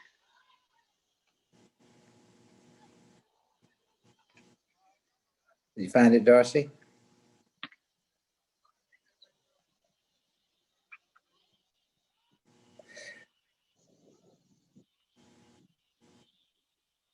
I've got about half my house here with me, but I don't have that letter, and I apologize. I'm at City Hall right now, so I have the letter, and I'm happy to read it if I have the time, if you guys will allow me the time. let's do that then, if you would. Okay. So dear Mayor Peterman and City Council members, the homeowners of Alamance Acres having properties adjacent to the proposed Riley Meadow subdivision project wish to submit as a unanimous voice the following timelines, concerns, and proposal for the council's consideration prior to approving Riley's Meadow conditional rezoning. The homeowners on and around Alamance Drive were first notified of the Riley Meadows project on Saturday, June the 13th, 2020, 3 days prior to the Graham City's Planning Board's meeting to vote on the approval of the developer's plan. The notice was provided in a mail letter by the city, and no contact or discussion was ever initiated by the proposing developer. Despite the short notice, a majority of homeowners within Alamance Acres attended the June 16, 2020 virtual planning board meeting to state our concerns regarding the proposed subdivision. With a proposal of approximately 400 homes in the allotted 77 acres, of which there is an acreage that is not buildable due to wetlands, There were concerns shared by both homeowners on Atlas Drive as well as from the planning board regarding the high density of the proposed development. For these reasons, the board voted to table discussions until July 14th, 2020, and asked the developer to review their plans. They were also asked to consider reducing by approximately 50 homes from the plans and increase the lot sizes of those properties adjacent to the properties along Atlas Drive and to add a fence bordering the adjacent properties. The board recommended that the developer meet with the homeowners on Atlas Drive to discuss our concerns and needs for potential compromise. After several attempts to contact the developer, just note that he didn't voluntarily reach out. We had to reach out multiple times. He finally agreed to meet with us on July 7th, 2020 to go over the revised plans prior to presenting at the July 14th planning board meeting. Despite the planning board asking the developer to reduce the number of lots and increase property lines behind the homes on Atlas Drive, the developer came back with a reduction of only 2 lots, stating that is the best they could do. After much discussion, the developer, at our request for security reasons, did finally commit at our cul-de-sac meeting to put a 6-foot vinyl fence along the entire length of the lots bordering the properties along Atlas Drive and the home on Jim Minor Road on all 3 sides of their property. However, he refused to entertain any additional reduction of homes or increased lot sizes, as the planning board recommended and indicated that he had already spoken to several city council members and they were okay with his plan as proposed. At the July 14th, 2020 planning board virtual meeting, once again, the homeowners along Atlas Drive represented our united concerns regarding the density of the subdivision. Nobody on Atlas Drive is opposing the subdivision in principle, as we understand there will be growth in the area and the need for the tax dollars it will bring to the city. We were asking the planning board to consider the density rating on this property and what effects it would have on this area, our homes, and the community if the plan was approved as presented. We stressed in our allotted 3 minutes that a higher density neighborhood, especially across from a public park, will lead to increased traffic in the area and most likely increased crime, pollution, and waste. Additionally, being further out from Grand City Center and the municipality buildings, it will take longer for first responders to react to calls if problems do occur. After voicing our concerns and internal discussion by the board members discussed internally and agreed that a fence should be added, but that the density of the neighborhood would be presented as proposed. This vote passed only 3-2, and it should be noted that the 2 absent planning board members who were in support of lowering the density of the neighborhood on the June 16th board meeting were not in attendance to vote on the proposal on July 14th, which could have possibly changed the result of the vote. Because this was by no means a unanimous decision by the planning board, and there were board members missing from the vote, we asked the city council to take these notes into consideration and place no less than an R12 or higher zoning rating on the proposed subdivision. Recently, both the planning board and city council voted to decrease the density rating of a newly planned subdivision near Rogers Road from R9 to an R12 to be consistent with surrounding zoning and to give homeowners usable land. At the last city council meeting, the Hanson Palmer R9 request was denied as there were great concern with R9 zoning in that area. It also referenced the city council's obligation to develop neighborhoods to maintain single family character. Why should subdivisions closer to downtown receive a lower density rating than the subdivision on the extreme outskirts of the city, surrounded by R12 and larger zoning areas? The undersigned would like to propose the following for the council's consideration. Place a minimum R12 rating on the subdivision so that a builder is restricted to specific lot sizes that are in line with the surrounding area. 2, if zoned under R12, the lots adjacent to the properties on Atlas Drive be a minimum 1/4 acre. Number 3, maintain a 10-foot natural tree buffer on either side of the fence line agreed to by the developer where existing trees and foliage are not removed. 4, require a mandatory HOA for all homeowners or townhomes in the proposed neighborhood. Thank you all for your consideration and for helping to protect the integrity of our neighborhood and the city of Graham. Respectfully submitted, and that's on behalf of the entire neighborhood and the surrounding area. Thank you, Ms. Woody.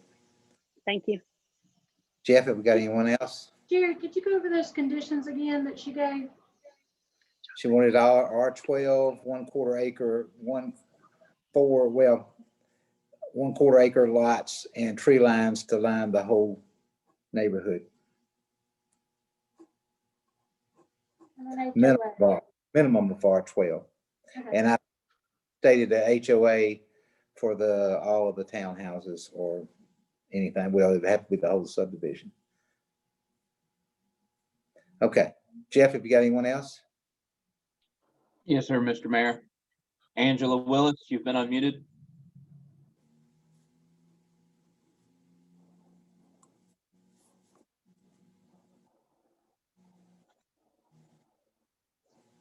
Angela, you've been unmuted. Sorry. Can you hear me now? Yes, ma'am. Sorry, okay. Do I need to repeat my name and Angela Willits, it's nice to meet you. 1408 North Jim Minor Road? Did everyone hear that? No, ma'am, we didn't. But Okay, we did. 1408 North Jim Minor Road, Haw River, North Carolina. And I am down the street closer to Highway 54 from where this proposed Riley's Meadow is. I won't go into all the details because everything that was, talked about in the letter, I am in total agreement with. I would like to just kind of reiterate the concern with the traffic. This is a really busy road now. North Jim Minor is really busy. Lots of trucks, lots of traffic, not as much because of COVID, but prior to that, lots of traffic. That the park is a very popular site and very nice. But there is a lot of traffic. And I, on a daily basis, on any given day during the week, trying to get into work, the traffic will be backed up on Highway 119 trying to go into Mebane, all the way back, from the Hall Fields or the Compass nursing facility there. So, that's very frustrating, and it is just also a concern as far as safety issues go. Also, had been told that when the park was built, unless I misunderstood, that, Graham would be patrolling that park. And with the concern being brought up about not so many officers being available at any given moment, that is a concern. But I would just like to say, I have hardly ever seen Graham out here patrolling the park, and I use the park a lot. And I never see any officers out there patrolling to, when people are even out there, when the gates have been closed and that kind of thing. I never see any security out there. I have been out there when there have been people back in the woods that have walked on the parkway and have gone back down in the woods, and there hasn't been security out there. So that's kind of another issue of mine. But the main thing too is the traffic.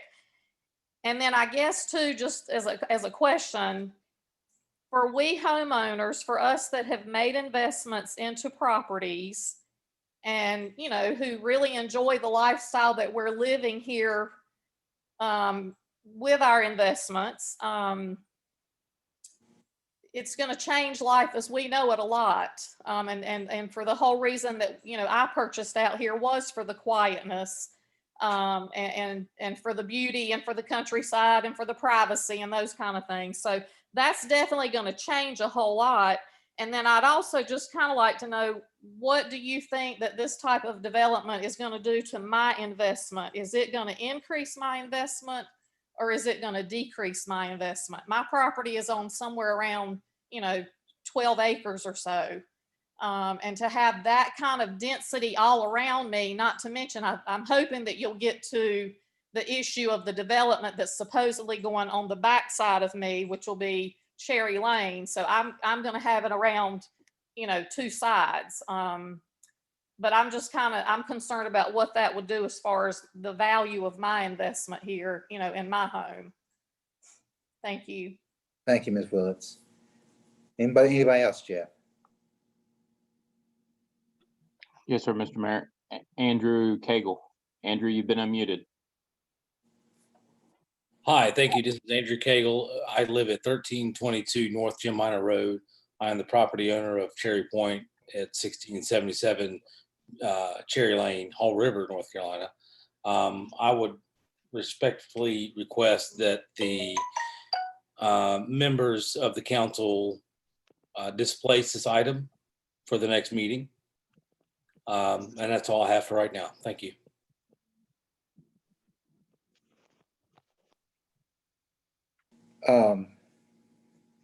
What had just happened?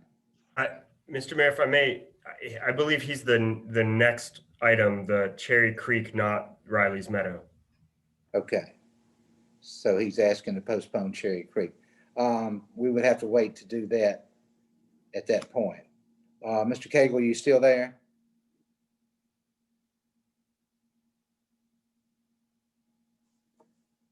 Okay. All right, we'll move on. Jeff, anyone else? He's still there, Mr. Mayor. Okay, Mr. Cagle. I am still here. I'm actually a little confused. Okay, we're talking. Sorry. That's all right. We're talking about Riley's Meadow right now. That's fine. I think Raleigh's Meadow is being confused with Cherry Lane or the Cherry Creek project. The lady, Angela Willits, she is going to be fronting this on two different sides, and she mentioned the other subdivision. So if you'll chime in when we do that one, I'd appreciate it. Okay. Yes, I apologize. Thank you. There's no problem. Anyone else, Jeff? Yes, sir. Brent, you've been unmuted. Go ahead, sir.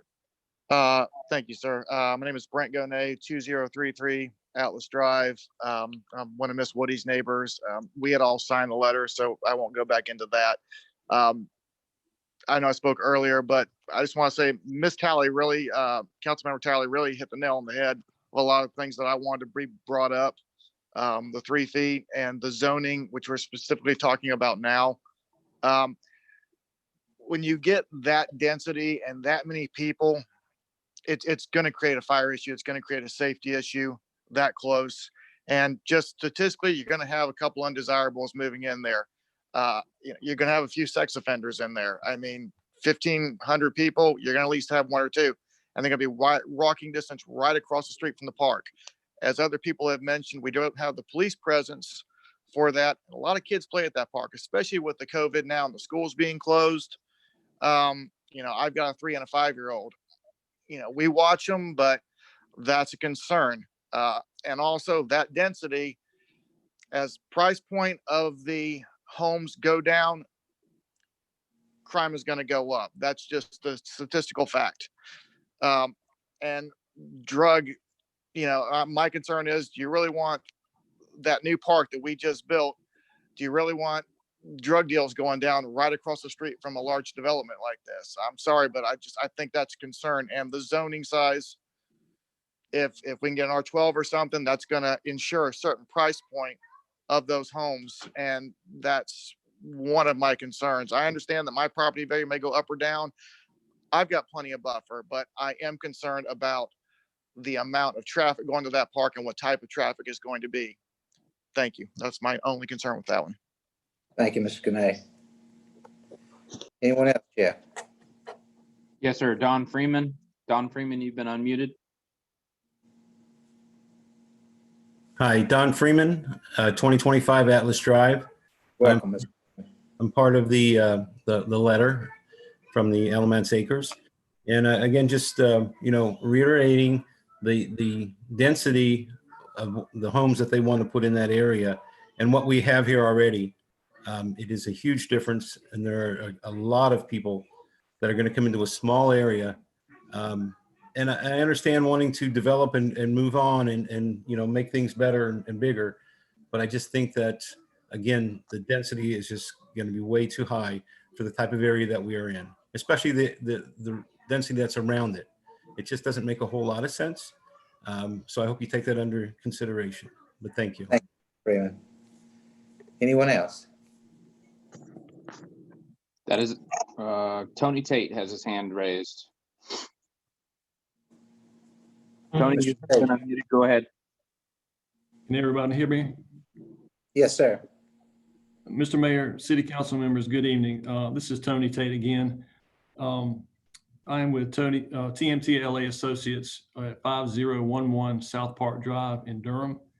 And here tonight on behalf of the property owners, the Scott Associates, and the Carolina Land Group, the proposed developer for this project. It's already been said, but the project is located on Jim Minor Road. across the street from the regional park that's in its second phase. The project is 77 acres of unzoned Alamance County land. Project is within the employment district of the 2035 City of Graham Comprehensive Plan, and the employment district suggests the residential densities appropriate would be 6 dwelling units per acre. We held a neighborhood meeting with the families of Atlas Drive and the Barkmans in the cul-de-sac on Atlas Drive. And we talked about the project and went over their concerns, and we made some changes to the plans based on those comments. The lots that back up to the Atlas Drive neighbors are larger and deeper than our typical lots. The majority of them are at least 20 feet deeper, some as much as 30 and 40 feet deeper than the average lot. Riley's Meadow will consist of 400 residential units ranging from townhomes that are the 20-foot wide that was mentioned earlier, townhomes and 20 feet wide, to 40-foot wide single-family homes, and then the 50-foot wide lots will be backed up to the neighbors on Atlas Drive. This project offers a transition in densities, and it rises from the property owners on Atlas towards the North Carolina Commercial Center, with the largest lots against Atlas, transitioning to smaller 40s, and then townhomes as you move towards the east, beside of what is previously been approved for a solar farm. So we feel like we're providing that transition from an industrial park to residential neighbors. The community, as we have it planned, will consist of, will have a pool and cabana, with 23% of the project being in open space. Sanitary sewer is made available to the site from the main going to the North Carolina Commercial Park. Water is being extended from that site up Governor Scott Farm Road to Kimmery and up Jen Minor that will enter the front of the site.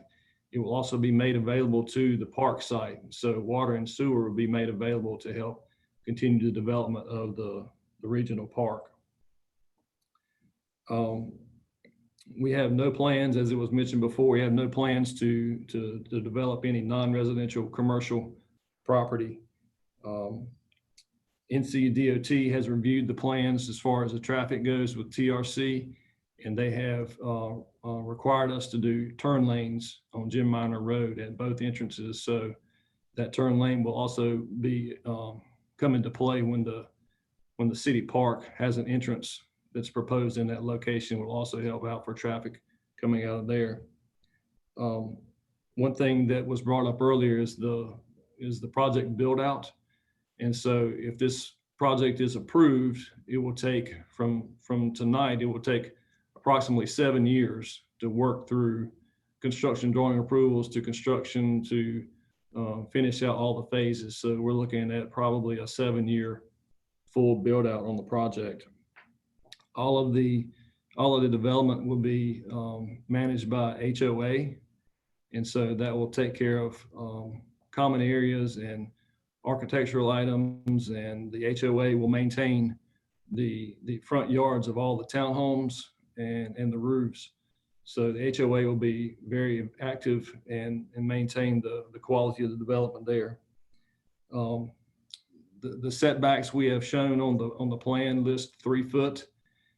And so the fire code mandates a minimum of 6 feet in between homes. And so the product type that typically gets put on those 50-foot lots is a 38 to 40 foot wide home. And so that essentially leaves you with 10 feet between the homes. But we propose that 3 feet to add for a little flexibility. And sometimes when you're grading streets from left to right, you tend to put all the majority of the grading on one lot. So it all works out in the end to 10 feet between the homes. We are willing, if that's something that the council would like, we are willing to go back and just make those 5 foot setbacks. That's not an issue. So we are willing to do that. And so at this time, we appreciate your time and your consideration, and we respectfully request that you act favorably upon our request tonight, and be happy to answer any questions that you might have. Mr. Tate, how about the price point for the units? The townhomes are going to be in the high 100s to low 2s. The 40-foot wide product is going to be in the mid 2s, and then the 50-foot wide product will be in the upper 2s. And so with add-ons and upgrades to countertops and flooring and those kind of things, some of those homes could easily go over the $300,000 mark. You're doubling your setbacks here, it looks like. How are you going to do that? Are you going to eliminate a few of the homes? Is that, or are you going to do some innovative drawing? How are you going to do that?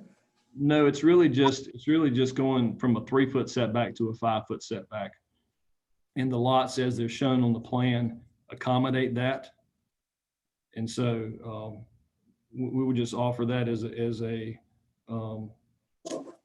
if there's concern about the distance of the houses between each other, then we're willing to make that a 5-foot side yard setback.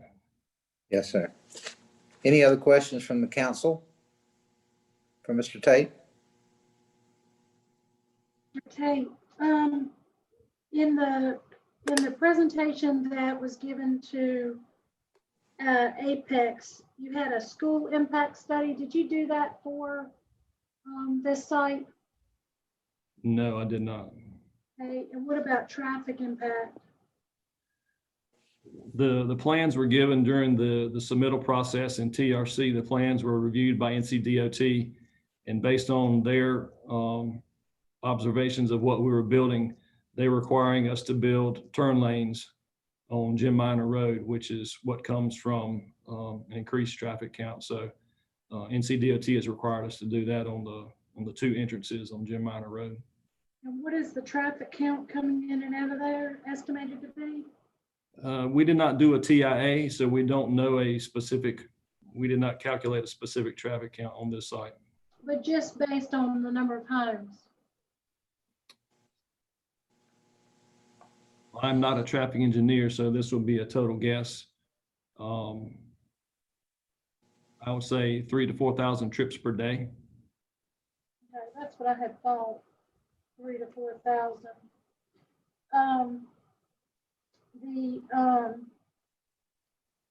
The materials that Apex City Council required you to use was party plank and not vinyl siding. And I'm sure you heard earlier my comments about the fire safety issue. Would Meritage, you guys are, I have to give you credit. I think that I appreciate you trying to do a lot of your homes environmentally sound. I researched you as a developer, and I hope you understand that I'm doing that because I'm elected by the citizens to make sure that the developers that come here and build something that's going to be a quality home. That's one of our main things in the 2035 plan and been in all the previous plans, that we want to make sure that when we do build, that we have quality homes, quality neighborhoods. And there was several complaints filed against Meritage in the past. But the one thing that I will say that when homeowners file complaints, that you fix them. So I think that that actually is a good thing. I don't necessarily think that that's a bad thing. I think in building, you're going to have complaints. But from what I could tell, your rating was very good online. And I think that the product that you produce is probably very good. Would you be open to having something that is not a vinyl home, or putting some sort of, I know you're really big on promoting environmental green. Would you be open to doing something to alleviate the concerns about the fire and the homes being so close together? Let me interject real quick. This is not Meritage, and he's already said he'd do a 5-foot setback as a relief for that idea. Yes, am I still unmuted? Yes, sir. Yes, I just want to, like you say, be clear. This is not the Meritage project. This is Carolina Land Group, the developer who is building this particular project. and a specific builder has not been chosen for this site. So apologize if there's confusion, but the Meritage builder is the Cherry Creek project next door. So, but yes. Okay, but you're representing both, right? Yes, ma'am. I am a landscape architect and land planner. So we provide the site design and the administration through your process for the annexation and rezoning and subdivision process. So I'm not the developer. I am the land planner that designs the layout of the site. Okay, I knew it was Carolina Land Group, but I just assumed that they were going to be, since you were involved in both, they were going to be using the same builder, but I apologize if I made that assumption. But regardless, would the people that you represent, Carolina Land Group, would they, since they're going to keep the townhomes and all of that, would they be, one of the things that they talk about is no vinyl siding, that the single family homes would have crawl spaces or raised foundations, the garage doors would have some sort of decorative detail, and they talked about that there would be a buffer as well between residential and commercial. Well, one thing that obviously each one of those items adds cost to the price of a home. And so just crawl space foundations and hardy plank siding would add probably in the range of $13,000 to $15,000 to the price of a home. And so that's not something that this particular developer, especially with the builder group that he's talking to, is wanting to put here. And so it's all everything adds up, and so the price of the homes goes up each time we add things. And so at this time, that is not something that they're willing to commit to. Okay, Jerry, what is the width that you would have to have between the homes to get, say, a fire truck between two homes? We are not going to take a fire truck between two homes. You can't get off the pavement with the fire trucks. Okay, so what about any kind of would there be any need to go in between the two homes? If we did, well, yeah, pickup truck, brush truck or something like that. But to get between the two houses with a fire truck, we would be stuck in between them. We have enough hose to stretch to the back of the houses, so we would not do that. Brush truck wouldn't need 10, really be 10 foot. We could get it in there without any problem. Okay, and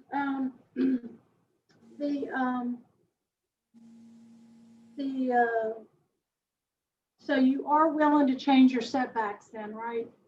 Yes, to a 5-foot setback, side yard setback. And Nathan, right now, what would be the setbacks if it were what Mr. Chin had recommended with R12?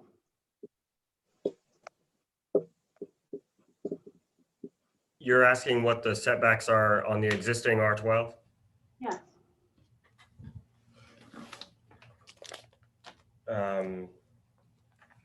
The side yard setback in R12 is 10 feet. Okay. And the other issue that I was concerned about, and I really didn't, I just want to make sure that we, I hope you understand, Mr. Tate, we haven't done something like this in Graham. And when you're doing a conditional use zoning, I just want to make sure that we're not going to be spot zoning. Even though spot zoning is not technically illegal, you can still find yourself in a lawsuit regarding spot zoning. So when I checked on it at the UNC School of Government, David Owens, who's kind of an expert on this, it says the burden's on the county to show that the rezoning is reasonable. North Carolina case that was pointed out and pretty much sets the precedent for reasonableness of a spot zoning is the case out of Guilford County. And among the factors is the size of the tract, the compatibility of the disputed zoning action, within the existing comprehensive zoning plan, the benefits and detriments resulting from the zoning action for the owners of the newly zoned property, his neighbors and the surrounding community, and the relationship between the uses envisioned under the new zoning and the uses currently present in the adjacent tracts. So basically, you know, in order to avoid spot zoning, and of course, this did not work in the favor of the city in this particular case, in Chrisman versus Guilford County, they found in favor of the plaintiff, and it went to the appeals court, and the plaintiff won, and the city law, well, the county lost in the zoning issue. It was considered to be, and the zoning decision was reversed. Has the city attorney looked at this and whether he would consider this rezoning reasonable with all of the zoning around this being R18? And I'm not suggesting we'd be R18, but the way I read the comprehensive plan is that if everything around a particular property is a certain zoning and you want to change the zoning within that section that's being proposed, that there needs to be some reasonableness in the decision that we make when we rezone that section of property. Like from R18 to R12, but going from like R18 to R3 would not be considered reasonable. Has the city attorney looked at whether this would be considered spot zoning? Have not done any research on that, no ma'am. I would add, Councilwoman Talley, that, you know, by us being within the employment district of the comprehensive plan, that plan suggests if it's going to have residential uses that the appropriate density would be 6 dwelling units per acre, which we are under that density. So by the comprehensive plan is a guideline for you guys to use in making these determinations on zoning. And so with that guidance already being established within the 2035 plan, that's what that's what we look to as developers coming into a city and looking at the rule books to play by. As you know, this council has set up in the past that's what they feel like is the appropriate density. If this land is going to be used for residential development, that's the density that they're looking for. And so we feel like we're obviously within that parameter of density. And so we feel like we meet the comprehensive plan and therefore would not be considered a spot zoning. Conditional residential zoning is within your ordinance and allows for us to present a plan that adheres to that comprehensive plan. But that's only using the open space and the flood zone areas in the plan that makes it under the 6 dwelling units per acre. And the employment district was added in the 2035 plan. The previous 2020 plan had this property listed as neighborhood traditional neighborhood. And it specifically says in the 2035 plan, the employment district, since it is brand new, should be studied and planned in order to accommodate a range of employers, provide office space, industrial space, institutional space, and residential housing. It should be planned to limit the environmental impacts, preserve open space and open corridors, and develop high quality and adaptable buildings for a variety of companies. I mean, I think when they were looking at developing this land, yes, they were looking to have some residential in there, but not at this level. I mean, this is 70 acres. And I think that they, in the mindset of the people making this plan, were thinking this was going to be used for primarily commercial, and we're turning it right back into residential. I mean, I would almost argue the fact that it was residential and they changed it from residential because they wanted it to be employment district, limiting the amount of residential that we had there. They wanted more business. Again, back to Mr. Ganay's comments. We need to be trying to build our commercial industrial park and recruit businesses here. And once we're out of land, we're out of land. I have no problem with you developing the property, but I just wish the homes were bigger. I wish my big main issues are there's nothing around that like this. That's my number one issue. My second issue is the houses are too close together. I think I have real concerns about fire safety because of that. And the third thing is the density, when the use and the intent of that open space was to take usable land and for you to divide those houses up, and only in the space that you were supposed to use that open space, you were supposed to kind of the trade-off with the developer was, we're going to let you have in this section of your development more condensed dense housing, and over here we're going to have more open space. I mean, I just don't want to get away from this is out in the county and coming into the city. We have not ever done anything like this, and understand that when we make this decision tonight, this sets a precedent for future developments in the future. And I wish you would be more open to compromising on more space between the homes and larger lot sizes. To me, I believe that Mr. Chen had a point from the planning board, and Mr. Ward had excellent comments when they reviewed this on the planning board. And if they were sitting on the city council, I think they'd have concerns about passing this subdivision as it's written. But it doesn't seem like it's not that we aren't willing to compromise. I just wish you would meet us, somewhere in the middle. Information wise, this is not in the industrial park. This is a piece of land that is zoned farmland. So we'll take that in consideration also. Any other questions for Mr. Tate? Yes, Mr. Mayor, I got a question. Yes, sir. Tony, DOT's required turn lanes, is that a left turn lane in, or is that a right turn lane coming in, or both? I believe it's just left turn lanes in both entrances. Okay. Yeah. Okay. I got you. It's left turn lane. Okay. And for informational value, when I was with DOT, we used 6 trips per day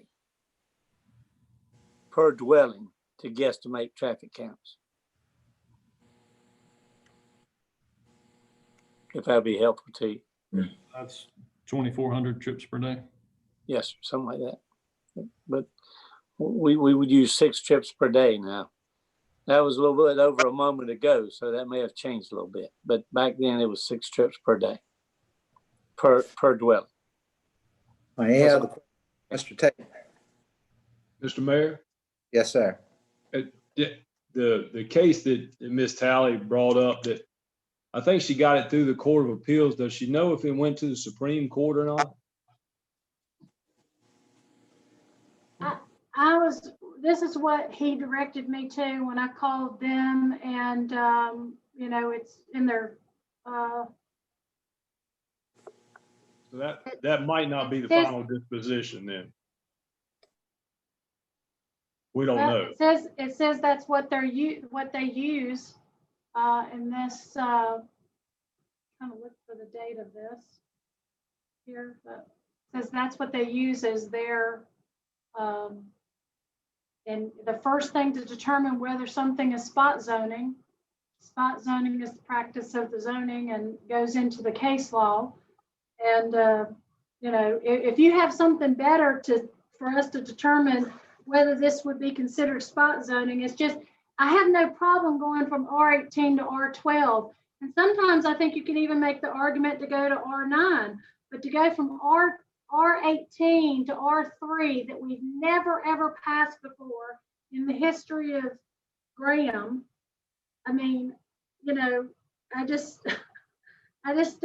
don't see how we can legally not think that we couldn't be challenged on that. Mr. Mayor, if I may. Please, Nathan. The case was argued before the Supreme Court. It looks like it was argued in July of 1988. Spot zoning is not illegal in the state of North Carolina. It just has to be in compliance with the land use plan. And the actual Supreme Court found that the county was in the right and overturned the Court of Appeals decision. Okay, thank you. But I said to you earlier, spot zoning is not illegal. I stated that earlier. My point is that we still have to make sure that we don't end up in a lawsuit. And this is what he directs me to. He says you have to consider whether it's reasonable. My point is that we have to look at, are we being reasonable in using the 2035 plan?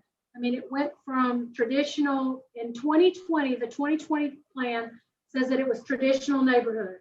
And then it went to a new plan called employment district. And if you read that, it talks about single family homes, but also being primarily, office space, industrial, commercial space, institutional space. There's not a mix in this, it's only residential. And it just seems like if you've got a 2020 plan, why would you change it from residential to this if that's, and then turn back around and say, well, that's consistent with the 2035 plan. You're basically saying, well, it was already residential and we want something else. Oh, but now we have a developer that says they want residential, so we're going to go back to the 2020 plan. If you're going to go back to the 2020 plan, then it needs to be traditional neighborhood and go with the current zoning laws that we have. You're just going to annex something in that has no zoning, and you're going to create this brand new zoning for it that doesn't fit anything around it. And all of these people have already made their investment in the homes around it. I want something that is, I mean, primarily when we look at any plan, whether it's the 2020 plan, the 2035 plan, we're supposed to make sure that it's heavily buffered between residential neighborhoods, parks, and open space, the difference between industrial district and residential district. And we're supposed to make sure that we have mixed use residential and that primarily when we're looking at residential, that, that it's consistent with those surrounding neighbors. I mean, we're elected by the people that are living in this community that have already made their investment, not the people that haven't built here yet. That's who we represent. So we represent all the people on Atlas Drive that are already in the city. And I just don't want to have them not. Let me interject this. None of them are in the city. Well, no, I'm sorry. You're right. Atlas Drive. You're right. Atlas Drive is not in the city. But we're representing the people around that area that is in the city. And we want to bring this in. We want to bring this new development in. And with this development, we have to make sure that everything that's around there is consistent with what they're coming in. If you guys want to do that with R3, development, then, I mean, I guess that's what, if the majority of the council wants to do that, then the majority of the council wants to do that. I just have real concerns about the safety issues, and we've never done anything like this before. I just wish the developer was willing to make some concessions, hardy plank or raise, all these are going to be slab construction. All right, let's move on. We've got to go back to this is the public comment section. It's not our section really. So let's go to Mr. Tate. Are you finished? Yes, sir, I am at this point. All right, thank you, sir. We might come back to you. Jeff, have you got anybody else that wants to make a comment? Yes, sir. One person, Scott Galnick. All right. Scott. Hi, this is Scott Golnick at 2001 Atlas Drive. I helped draft the letter that was submitted to the council. I actually spoke to Mr. Menes, the city manager, who was kind enough to take time to explain a lot of the situation to me, which I appreciate all of your time. But I just had a couple questions for Mr. Tate as well as to the board. The first being, he mentions a left turn lane. So I am the corner lot between Jim Minor and Atlas Drive.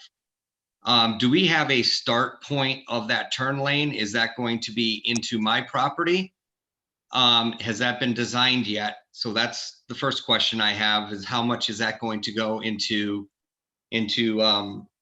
affecting my land? And is there eventually going to be a light there? Because not only do you have 2,500 to 3,000 counts per day going in the subdivision, across the street, you probably have equal that going into a city park. So I think you're double what that consists of, which will lead, I've seen accidents just happen right outside between the park and our Atlas Drive with, just a fraction of that type of traffic. So I wanted to see where that start is of that turn lane that is proposed, because it will affect me directly. Secondly is, my biggest concern is we're doing a kind of all-in-one zoning with this plan. Mr. Tate indicated he doesn't have a builder. So I understand there's a planned development, but my concern is, what if the market crashes in a year and a half? We have 6 lots per acre and there's no builder, but somebody then comes who's not guaranteeing $200,000 to $300,000 homes, but wants to put $150,000 homes, and this land is being developed and there's desperation involved. There is nothing that's preventing a builder that purchases this subdivision that doesn't uphold the standards that Mr. Tate's talking about.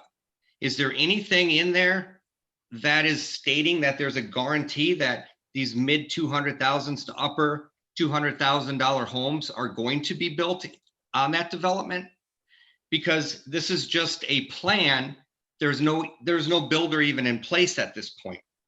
I know there's conversations, but that's not to say that builder can't go bankrupt. That builder can't foreclose on it. It can't be sold to another builder.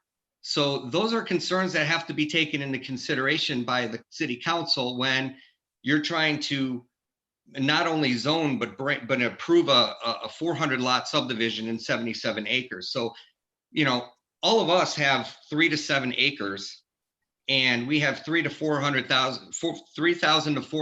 4,000 square foot homes. And we were all around that 300,000 or a little below in sale prices. So if you guys believe that a builder's going to come in with 6 feet in between homes and pay the same amount or more than what we're paying for 3 to 7 acres, I just think that there's some deception there from that point of view. But and as Mr. Tate mentioned, there's 6 lots per acre falls within the comprehensive plan. That's great, but driving 20 miles an hour in a 55 mile an hour speed limit is also acceptable or unacceptable. I'm still obeying the law, but is it ideal? So the question goes back to the board. What is an ideal scenario? And I think Ms. Talley was asking that same question, is what is being proposed the most ideal scenario for this neighborhood, which I don't think one person on Atlas Drive is opposing a neighborhood. I think we're just opposing the density of that neighborhood, because there's just not enough being taken into consideration the traffic between the park, which is, since it opened on Friday, there are more cars there than you would imagine. Good for the city of Graham to have a park there and be utilized by the city of Graham. It's great, but that traffic, I think it's got to be analyzed, not just the count of the neighborhood, but what's taking place across the street. But I'll end with that. I appreciate your consideration of us and everybody who has spoken, but I'd kind of like to know the answer on the turn lane situation. Is there going to be a light there? And then also, what is the situation with a builder, right? Like, there's no guarantees who's going to build and that they're going to live up to the standards that Mr. Tate is presenting tonight. Thank you. I don't think Mr. Tate can answer that question but Chip might have an answer for it. Chip, do you have an answer on the length of the turn lane? There's a formula they go by, speed limit times width of the lane. And there's a taper involved. I don't think, and I just don't put this in stone, but I don't believe they'd push a turn lane through another intersection. But, they got to do a plan, a traffic plan. And so you just have to wait and see what that comes out. I don't really know the distance between Atlas Drive and the new drive of Riley's Meadows. Do you, in your experience over the years, think they would put a stoplight there? I don't think so, right? Not at this time. That they would have to do a study, and I don't think they would at this time. But I mean, Would a blind entrance or something like that cause you to put a stoplight, or is it the traffic count? well, I think all of the above, plus they look at accident reports too, how many accidents they have and all that. They look at throw that into the equation. Okay, thank you, sir. Yes, sir. Mr. Mayor, if I may, the widening would not take place on Mr. Golnick's property. If he wanted to shoot me an email, I would be happy to send him whatever plans as they come along. But in a worst case scenario, the city could allocate a little bit of the land of our park, and we'd be reimbursed by the state for it, and the widening could occur there. Okay, thank you. Mayor. Yes, sir. As far as affecting his property, this turn lane will be done within the existing right of way of Jim Minor Road. And that's probably 60 feet wide, total width right of way. So this turn lane will be done inside the right of way of the road. Okay, so it wouldn't affect anybody's personal property. All right. Jeff, have you got anybody else? Yes, sir, Mr. Mayor. There's been one person raise their hand since I told you there was one. Okay. Nathan Woody, you've been unmuted. Go ahead.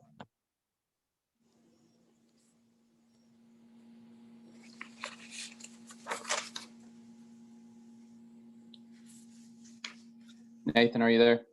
Mr. Woody?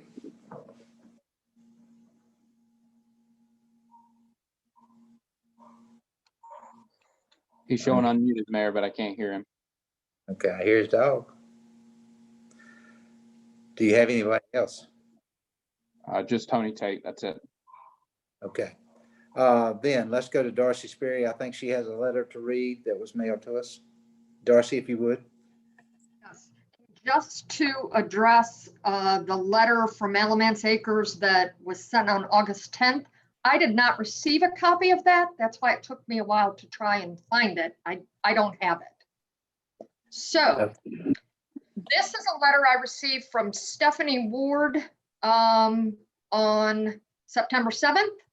And it says, to the Graham City Council, I am writing to you expressing my concerns regarding the request brought to the Planning Council by Tony Tate, TMTLA, for conditional rezoning of Riley's Meadow, Jim Minor Road, reference number CR2002, GPIN 889-376-2882, and GPIN 889-385-6871.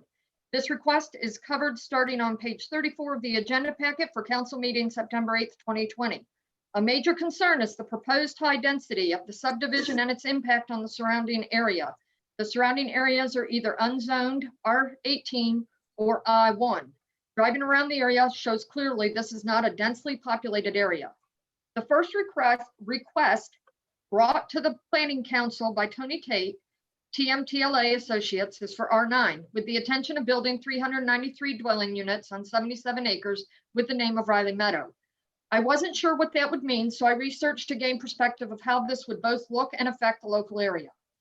Per the website of the city website, Graham has a population over 15,000 living in an area of almost 10 square miles. This correlates with information found on Wikipedia.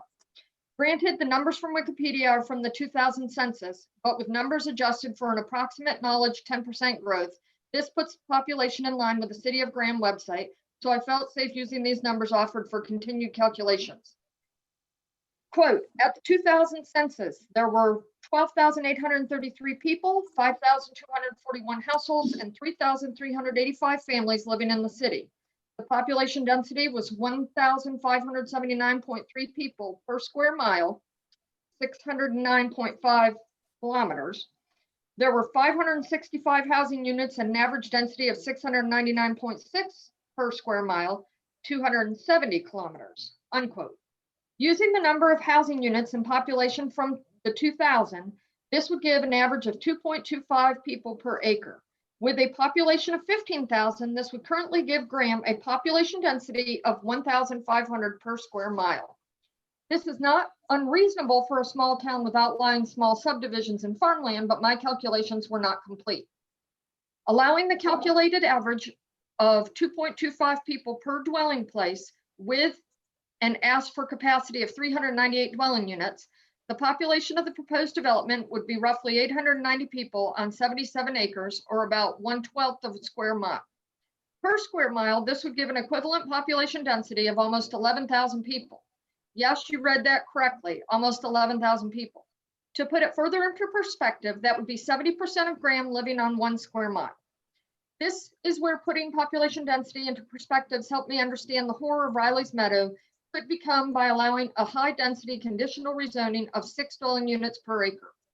While the Graham 2035 comprehensive plan would like to encourage a mix of housing types within Graham to increase choice, it is doubtful that policy 5.1.1 housing variety and policy 5.2.1 diverse neighborhoods meant all in the same small area. Strategy 1.1.2 design guidelines mentions design guidelines that enhance community character and appearance. High density development is not an enhancement of the area under consideration. There's a second development in the same area brought to the council by the same party, and while not quite as dense, will add to the influx of population. If the hope is that residents of this planned development will shop in Graham, please consider that Mebane is the same distance away with as much, if not a greater variety and easier access than South Main Street in Graham. The sales tax generated from these households will benefit Mebane, not Graham. General household shopping in South Graham is already limited, both for facilities, access, and parking while shopping. The Food Line parking lot on South Main in Graham already has reached its limits and is often congested with no possibility of extension.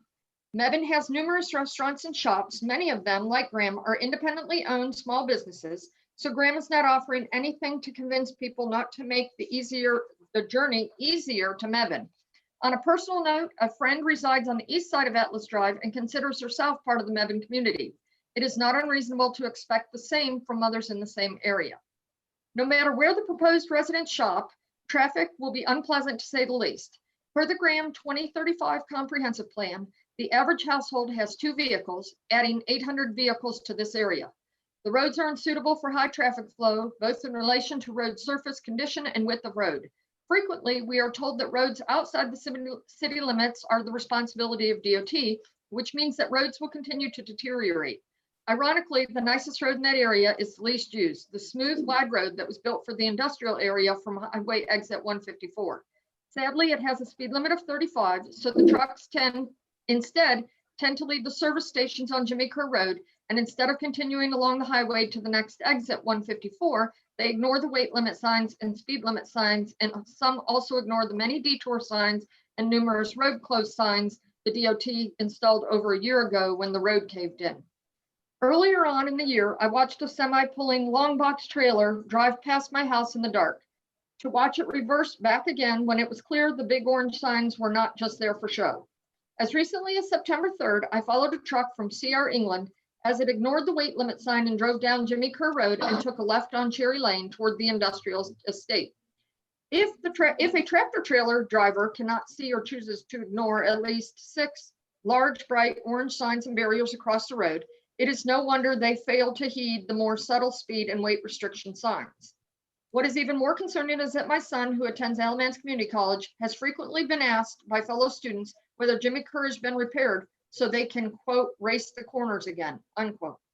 At this point in time, we don't have the volume of traffic from the college, but it will not be on restricted opening for too much longer. Once the schools and college open, I cannot begin to imagine the traffic with possibility of an additional 1,250 new residents to the area. UPS is planning a new center in the area with just over 1,500 employees.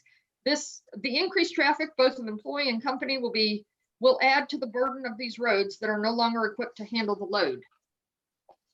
I'm on my last page. I am not an environmentalist, but I do not need to see the flooding of the Haw River when we experience severe levels of rain. The Haw River is the watershed for these areas, and changing a high percent of the acreage to impervious surfaces of roads and driveways and adding storm drains will prevent infiltration and only increase the flooding. It was noted that there is a park across from Atlas Drive and a crossing could be put in. I would say this is a fatality waiting to happen. Per the Graham 2035 comprehensive plan, there are considerations that seem to have been ignored. Strategy 1.1.2 design guidelines mentions design guidelines that enhance community character and appearance. High density development is not an enhancement of the area under consideration. While the Graham 2035 comprehensive plan would like to encourage a mix of housing types within Graham to increase choice, it is doubtful that policy 5.1.1 housing variety and policy 5.2.1 diverse neighborhoods meant all in the same small area. To quote the Graham 2035 comprehensive plan, quote, Graham is unique because of its small town character, great parks, and access to regional opportunities. This is very important to residents and visitors and should be maintained and enhanced, unquote. Please do not allow a non-resident to decide the future of residents who have clearly made their views known about not wanting the proposed high density development. Change is inevitable, but please be sensitive and listen to those who are directly affected by it, not those who do not choose to be part of the community and are just looking to make money from the area and then run on to the next project. Thank you for your time. Thank you. Jeff, have you got anybody else? Just Nathan Woody again, sir. Did you get him on the line? Nathan, you've been unmuted. Are you there?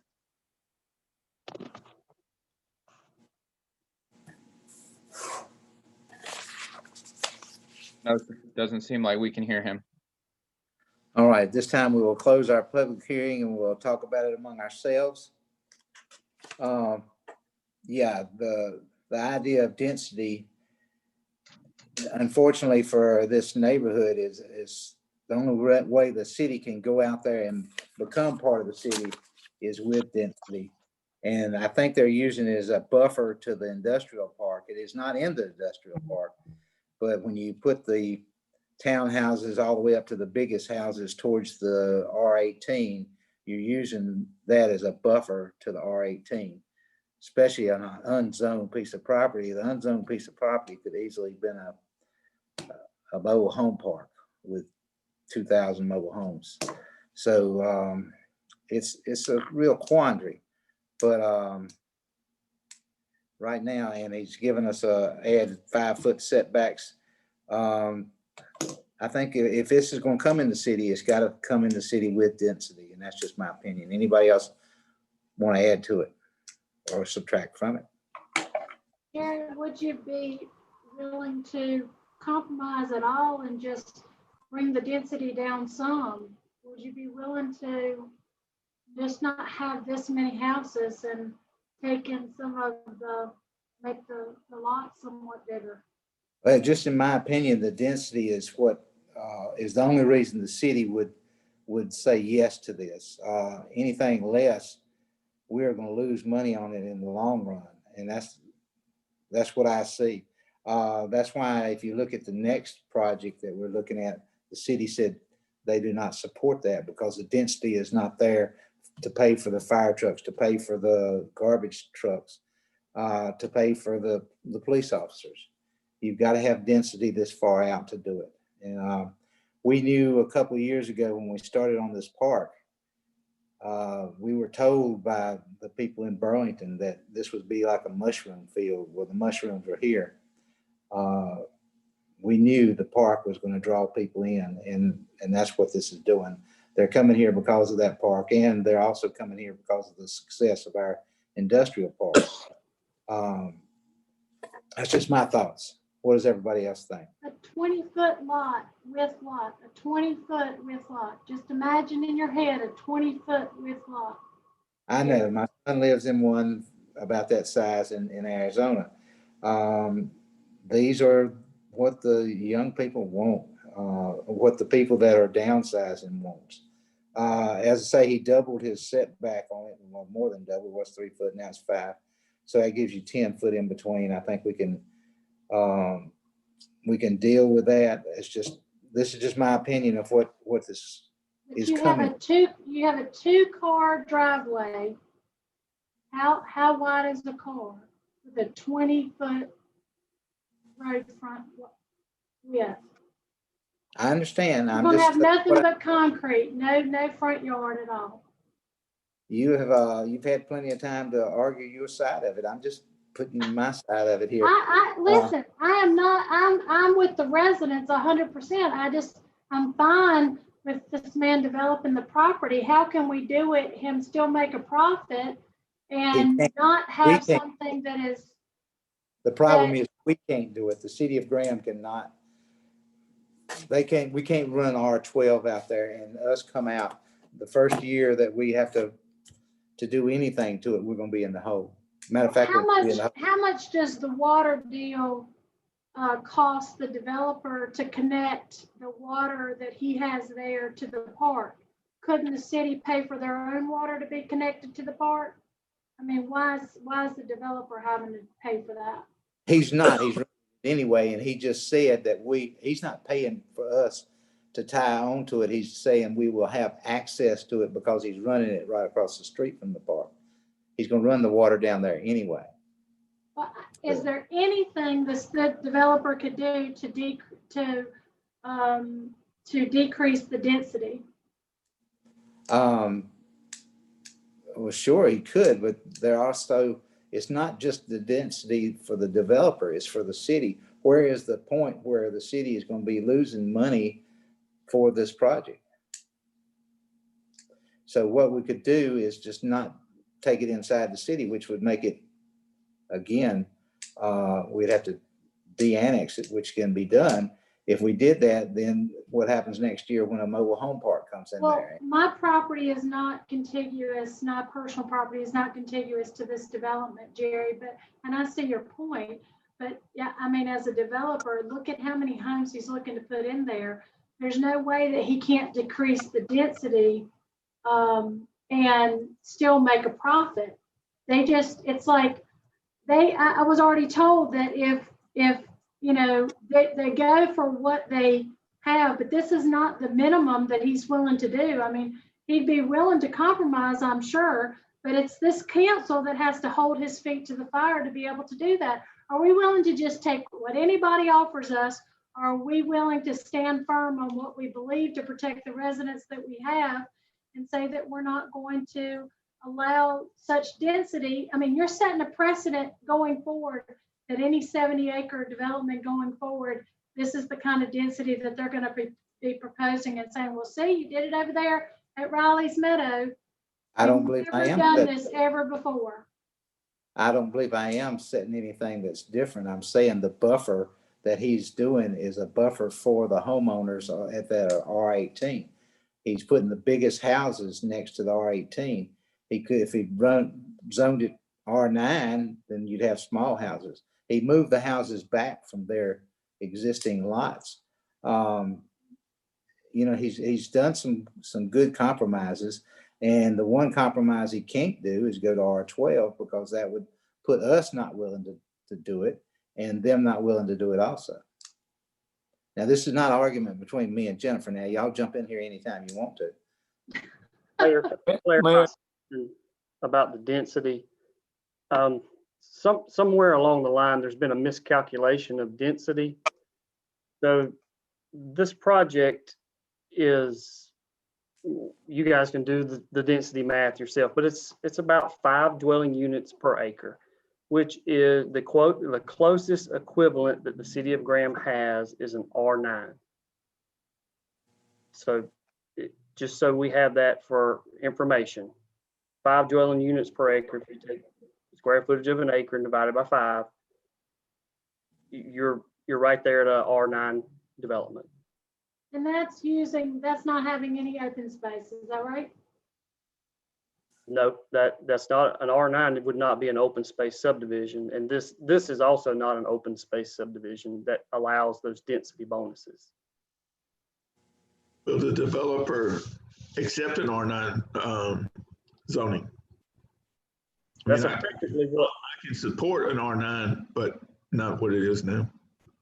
Well, this is effectively what he's asking for. Is it's equivalent to an R9. I mean, it's a few square feet short of an R9 request. Are you counting the open space, or are you just saying the building lot sizes? It's an aggregate calculation for the entire development. And I understand that there was I don't remember if it was this development or the other one, the planning board had some confusion regarding the density calculation. I believe there was a miscalculation somewhere along the line, but this is not an R3 subdivision. It would be, the closest thing to it would be an R9. And to the concern about keeping us protected from a lawsuit, the further you reduce the density, the more you're opening yourself up to a lawsuit, because that criteria wants you to look at your comprehensive plan. And that's why we suggest that, look at that comprehensive plan. That's your protection.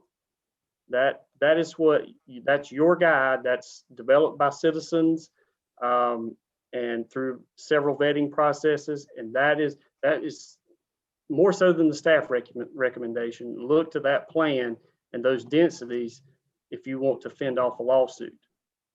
I'm looking at the type 2 single family residential that was submitted under this 40-foot minimum lot width, 150 minimum lot depth. And if you take that multiplication, it's 4,600 square feet. So how is that R9? That's just one aspect of the development. I'm just telling you, I'm looking at a house and this is what he submitted, and it says single family residential, you will have a minimum 40-foot lot width, 115 minimum lot depth. And if you do the math, that's 4,600 square feet. That's the lot, not the house. That is the lot. 3 foot was being proposed from the house building, where the building starts, to the lot line. 3 foot. I mean, basically, you're just saying this is a big, huge multi-family development with some detached apartments. I mean, I am not, again, I just feel like this is just, it's not reasonable. It's just not reasonable. And I am all about compromise, but to me, I feel like we have to set some sort of standard. I mean, Jerry, I just hope that you would not be in favor of any lot size being less than at least the type 1, which is the 50-foot, 120-foot depth that he has as an alternate. But the 40-foot, 115, 4,600 square feet for the lot. Are you for 4,600 square feet lots? Jennifer, I told you a while ago, this is a plan that would work not only for the city, but also for the builder. Anything left, Give up some of the open space to have more space in the lots. I mean, could they do that? This is not consistent with any kind of zoning that we have. Not consistent at all. And if I was a neighbor, neither is the PUD that we did down at the challenge. You said was a problem, and we never saw it. Bankrupt. I mean, that's a perfect example. Have we done another one since? No. We learned our lessons from our mistakes. You did Oldfields when you were on the council, and Oldfields is the same. Bankrupt. They went bankrupt not because of what we did. They went bankrupt. Both of those developments filed bankruptcy. Yeah, well, you bought 3 or 4 houses down there. Did you not see the advantage of buying them? Yeah, I bought them for 50 cents on the dollar. I sure did. But it wasn't because of the builder that it went bankrupt. It was because the housing market dropped. Well, I mean, we don't know who's going to be elected in November. So I don't like, to me, I what feel did that like. Do with this? Who's elected in November? What does that have to do with this? Well, I mean, we don't know what the economy is going to be doing. I know that. But I mean, in 2021. I do know why Oldfields failed, and it was not because of the builder. It was not because of the project, because it was a good project. I mean, we dropped $3 million in it ourselves with the water and sewer that we built down there. And somewhere along the line, we've got to start using that. And this is a, You bring up a good point, Mayor. I mean, a very good point. One of the other things that I talked about that I had heard through the grapevine that this developer was willing to do was to say that some of the amenities that are being promised would be done in phase one. And, you know, we ended up holding the bag on the challenge and on Old Fields and had to call in the bonds for those, the surety bonds, but actually, that's what invented the bonds for us. We didn't have the bonds there to call in. We had to invent that after the challenge drive, after we were holding the bag there. Then we put the idea of having the bonds in there prior to, so we could finish the amenities. So is Mr. Tate willing to agree? I mean, do you want to put a condition on this about You don't that? have to put that as a condition. That's part of the normal process, is that he has to put up the bonds to make sure that the sidewalks and the roads are finished. All that is already built in because of the challenge fiasco that we ran into in Old So Fields. I mean having it done in phase one rather than the last thing that's put in. Oh, we can ask him right now if he'd do that. I'm sure that's a reasonable request. Is Mr. Tate still on the line? Mr. Mayor, each portion is bonded while it's under construction. They have to have each bit be standalone and be approved. So like, for example, we have a couple of neighborhoods that are working on developing a second or a third phase, but their first phase stands alone, has all that in place, has all the infrastructure, the top coat of asphalt, the sidewalks, everything that's included in it's already completed. The question was could he include the pool during the first phase? I think is the question, and you know that's something we could ask him if he could do. Mr. Tate, are you still there?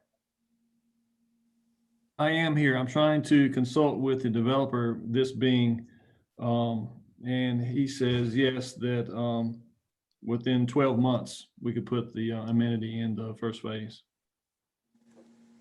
And, you know, Jerry, in regards to the density, is it true that they're only building on 35 acres? It's 77 acres, right, total, but they're only building on 35 acres of it. Is that right? If that's a question for me, I better move that one to the staff. The outline is on page 39 of the agenda packet. So is it approximately 35 acres?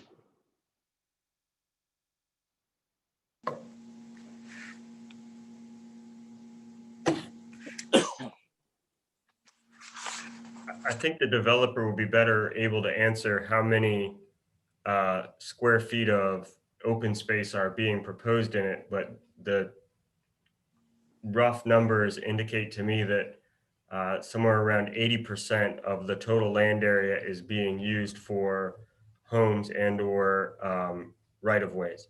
What percentage? 80. 80%.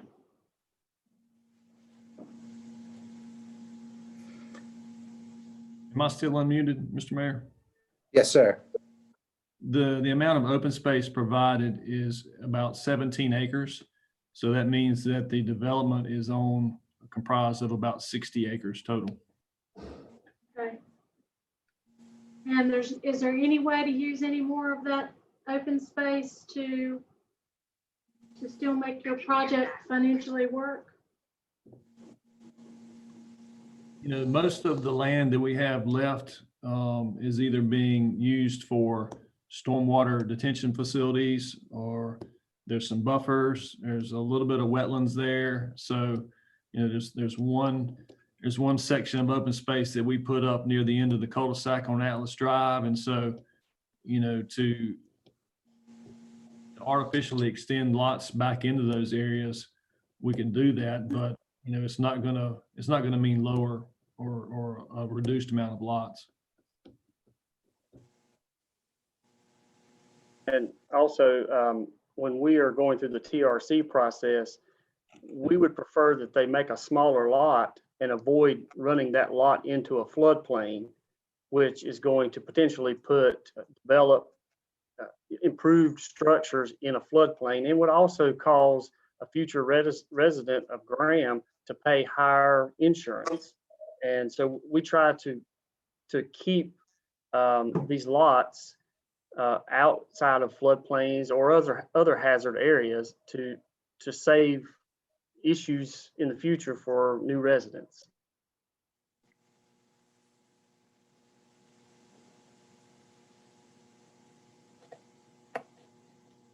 Anybody else got anything? Mr. Mayor, Yes, sir. these streets, will they be state DOT maintained or will they be city maintained? Most I would likely Go city. ahead. They will most likely be city streets. Okay. All right. Well, there again, to maintain that, you're gonna have to have density. Anybody else got anything? All right. If nobody else has got anything, then I'll move you to page 44 on your agenda packet. Mr. Mayor, I have a question. Will there be any off-street parking in this subdivision proposed with all the cars? If people park along the roadways, we have that issue here in Valleyfield. Is there any chance of having a area for off-street parking? I'll go to Mr. Tate on that. Are you talking about a parking lot somewhere, or is that what you're talking about? A parking lot or set aside a couple of lots where cars can be stored on that or parked on that, like you would in a townhouse community or something like that. So the single family lots will have garages, and there will be a space in front of the garage to park cars outside of the garage as well. But in the townhome section, there will be additional spaces for off-street or spaces for visitor parking. So yes, there will be additional parking in that area for residents and guests alike. There will also be parking at the amenity site. Okay. Thank you. Any other questions? Is there any parking for like are you gonna have any like storage areas? As like boat storage or something like that Well, nature? I know I saw that in some of these areas that they have like these storage areas, like kind of mini garage areas. Do you have anything like that? No, we're not showing anything like that on this plan. Okay, and in the HOA, you can't put like storage buildings or anything on the lot, can you? Typically not. The HOA documents have not been developed, but typically in a neighborhood of this sort with these small lots, typically outdoor storage is. Oh, that's right. You can't get in between the houses. That's right. So.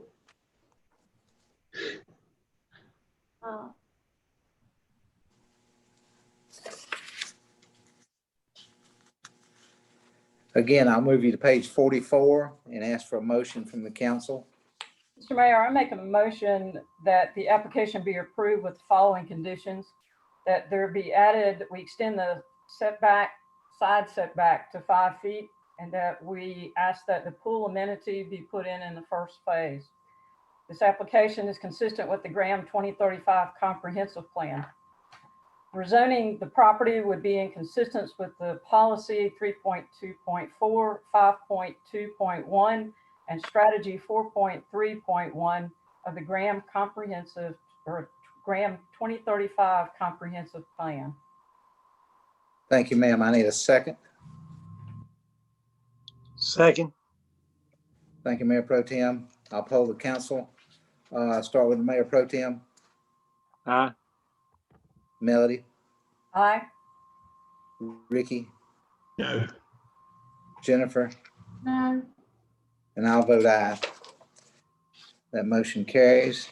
Ladies and gentlemen, I think we have one more thing to take care of here.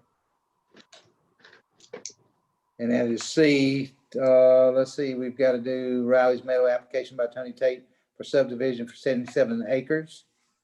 So I'll go to Nathan with this. Yes, Mr. Mayor, as you're aware, this part doesn't have a public hearing. It matches the previously approved conditional rezoning as a formality that the subdivision be approved if it meets the standard of the zoning, and it does as of just now. It is a request to subdivide the approximately 77 acres of the subject property for approximately 400 residential lots. And as you guys are aware, the properties are across the street from the city of Grand Park. Any questions for the staff? Start with Chip. Have you got questions? No, sir, no questions. Jennifer, questions for the staff? No. Melody?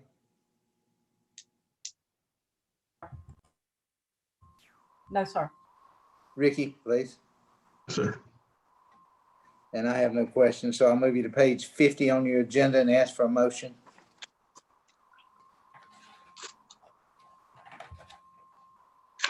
I make a motion that we deny this. Was this not recommended by the staff? I have a motion to deny. I need a second. I'll second the mayor. I'll poll the council. I'll start with the Mayor Pro Tem. Nay. Jennifer? Nay. What? Wait a minute. Wait a minute. What did you say? I don't think she understands what we're doing. Yeah. Are you voting yes for your motion or no for your? Yes, yes. Okay. Melody? Nay. Ricky? Aye. And I'll vote nay myself. So the motion fails. I need another motion. I'll move you to page 50 on your agenda packet.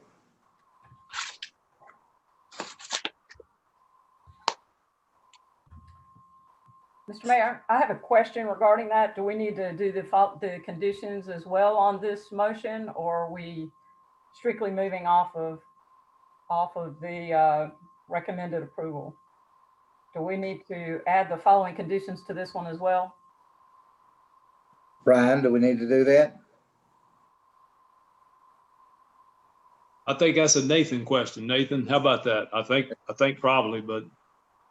So the subdivision can only have conditions that you have authority to under the subdivision. You don't have the authority for the setback or the pool, but you could, for example, require a pedestrian connection to the city park to the south. Okay. Mr. Mayor, I move that the application be approved. The application is consistent with the Graham 2035 Comprehensive Plan. The following supports this recommendation. Allowing a subdivision in this location removes households from the potential harm from floodways, policy 4.3.1, and protects green space 3.2.4, and promotes a greenway trail system 4.2.1. Thank you, ma'am. I need a second. Second. Thank you, sir. I'll poll the council. Start with Melody. Aye. Ricky? No. Chip? Aye. Jennifer? No. I'm sorry, what? No. Okay, and I'll vote aye. So that motion passes. All right. I believe, ladies and gentlemen, that the next thing they wanted to postpone it. So we've been here a good while, so we need to take a break, but let's do that first so that the people don't have to come for that.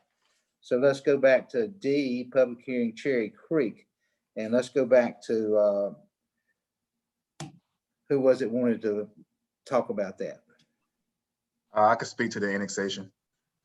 Okay. Mr. Mayor, were you looking for the applicant, Andrew Cagle? I was looking for whoever wanted to postpone it. Well, we received notification from Tony Tate. If you're talking about the email that we received. Whoever that signed this that wanted to postpone the public hearing for Cherry Creek. Yeah, that was Tony Tate. Okay. So have you got that signed? Yes, Nate is not in his hair. He does. Okay. So I need a motion to postpone this for 1 month. So moved. Thank you, Melody. I need a second. I'll Second. second. Thank you all. I'll poll council. Start with Chip. Aye. Jennifer, Sure. Melody, Aye. Ricky, Aye. and I'll vote aye. So we'll postpone this public hearing till next month. Mr. Mayor, So, yes, sir. just to make sure, that's the postponement of the annexation and the public hearing for the conditional rezoning, right? Right. Both those be tabled. I just want to, and the Yeah, end of the subdivision. Okay. So Okay. we've been going, you all right with that, Brian? Yes, sir. Okay, good. That's what we're gonna do. Now let's go. The last thing we've got, public hearing, we've got text amendments. We've been going quite a while. Let's take 15 minutes. Let's come back at 9:05 and start again, okay?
Nathan, you still there? Yes, sir, Mr. Mayor. On a text amendment, do we have to have a super majority for it to pass in one night, or do we, just Not for a development ordinance amendment, just the code of ordinances.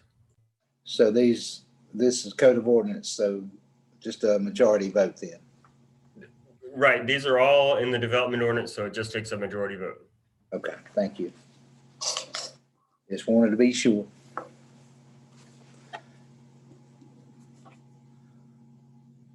All right, is everybody here? Yes, Mayor, I'm here. Melody, are you back? Jennifer, I hear you, and I see Chip. So all the staff here? I'm back, Mr. Mayor. All right. So we're going on to 2F. We've got a public hearing. AM 2003 multifamily setbacks, request by Dennis Eulis to reduce the triangle setbacks for multifamily structures. I'll go to staff for this. Who is handling this? Let's see. It's Nathan, please. Yes, Mr. Mayor.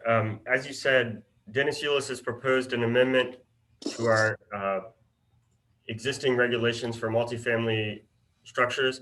We currently calculate some isosceles triangles based on the height and the defenestration of the structure, meaning how far recessed portions of the building are from each other.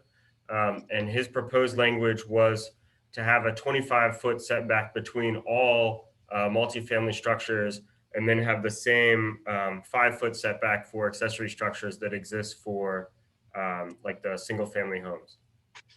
Okay. Questions for the staff. Ricky, let's start with you, please, sir. I have none at this time. Chipper.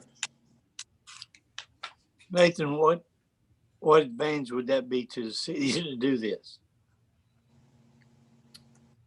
So the development that occurred on that signature did on the old Chrisman land was the only one that has met our setback standard for multifamily establishments. And as you saw out there, there were some pretty significant grade changes that they had to meet.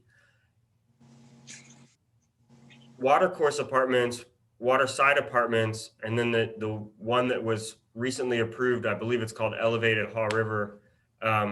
Those three were conditionally approved and so weren't required to meet these setbacks. So I believe what it'll do is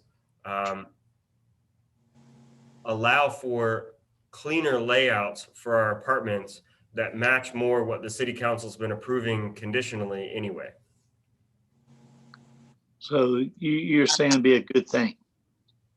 Yes, sir, I think so. Thank you, sir. Jennifer, questions, please.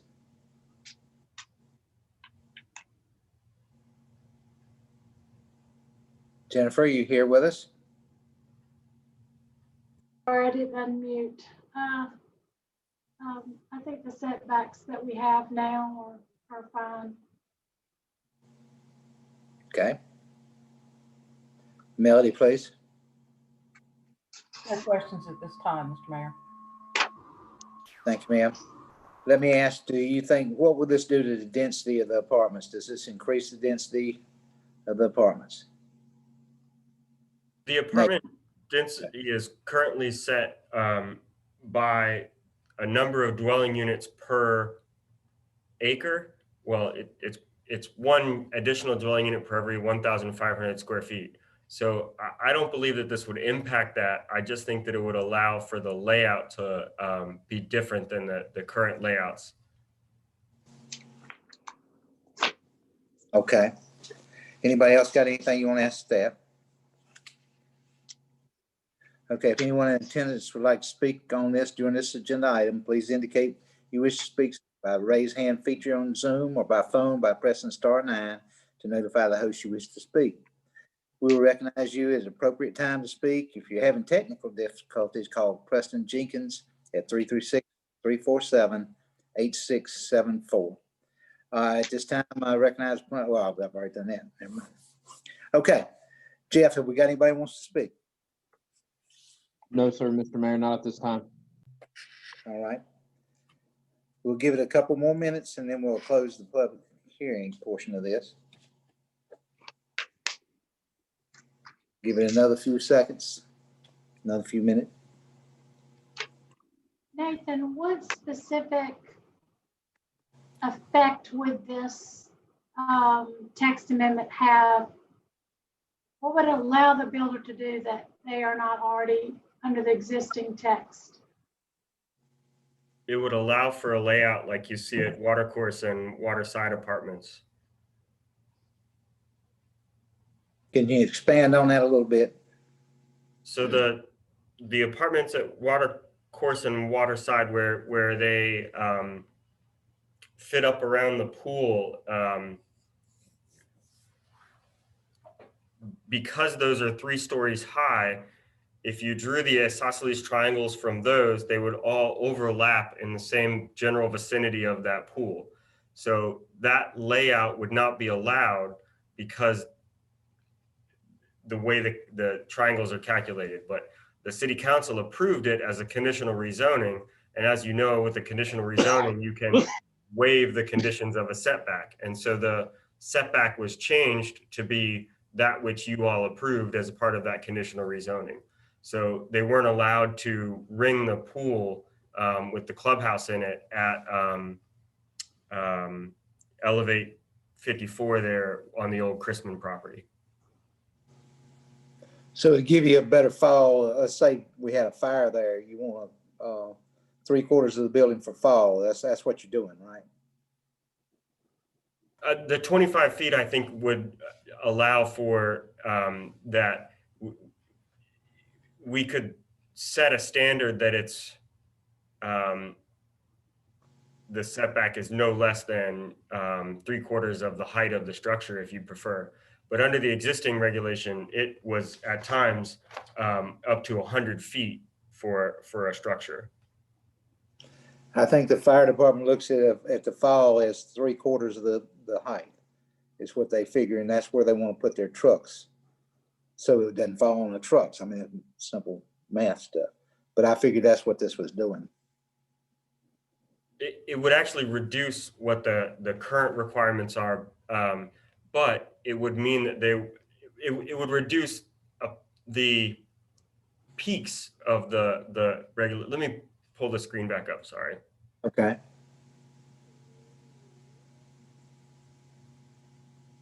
So can you see that image? Yes. Mm-hmm. So right now, let me see if I can write on here. I don't think I can. Right now, where it looks like there's a throwing star on the top left, you could abut 2 structures almost so that their corners would touch each other. And what this would do is it would require just a flat 25 feet all the way around on all sides for multifamily structures. Okay, well, that's got to be a fire code type thing.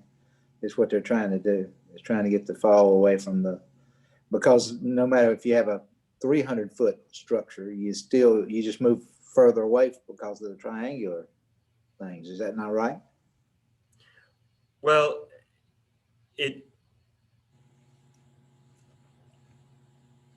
I think that the triangles were originally designed to not allow for tenement apartment complexes that were being built at some places at that time, particularly in like New York City and whatnot.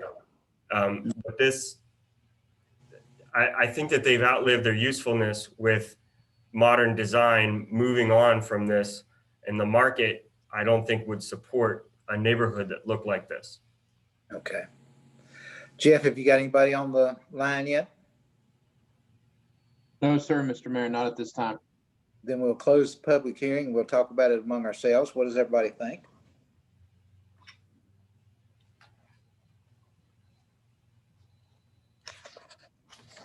Well, I personally think it gives a good way for the staff to say where these things can go instead of hit and miss and waiting for somebody to bring you a drawing. You can use the triangles to say exactly what you could do with that piece of property. Yeah, you're right. I think it takes the handcuffs off. It does. Yeah. Mr. Mayor, I agree. However, I would like to see us take a look at I mean, some of these are over 40 years old. I would like to see us take a look at that as well to see if there's a simpler way to do that. Sometimes it looks like a bunch of gobbledygook trying to make those decisions. I would like to see if there's another way that anyone else is using for us to be able to assess that as well. I'm not beyond looking around. I really am not. We don't have anybody holding for us. If you want to postpone this a month and let the staff look at it, I'm fine with that. Is anybody else all right with that? Mr. Mayor, I'm fine with it tonight. I am not suggesting that we postpone this. I am suggesting that it's fine. I think in the future, though, we do have a lot of these these amendments and so forth written that are aging, and that, you know, it might be a good idea to take a look. I agree. I mean, if that's not a deal breaker for you, we'll go on with it. I think it's a very good point. Absolutely. It's not a deal breaker tonight. Okay. Anybody else? Does that put Dennis Eulis, the person that requested it, and any kind of, is he okay, you think, with postponing it, or? He's not on the line, so I don't know. I mean, does he have an existing project that this would affect? That I don't know either, but Melody was all right. She thought this was a good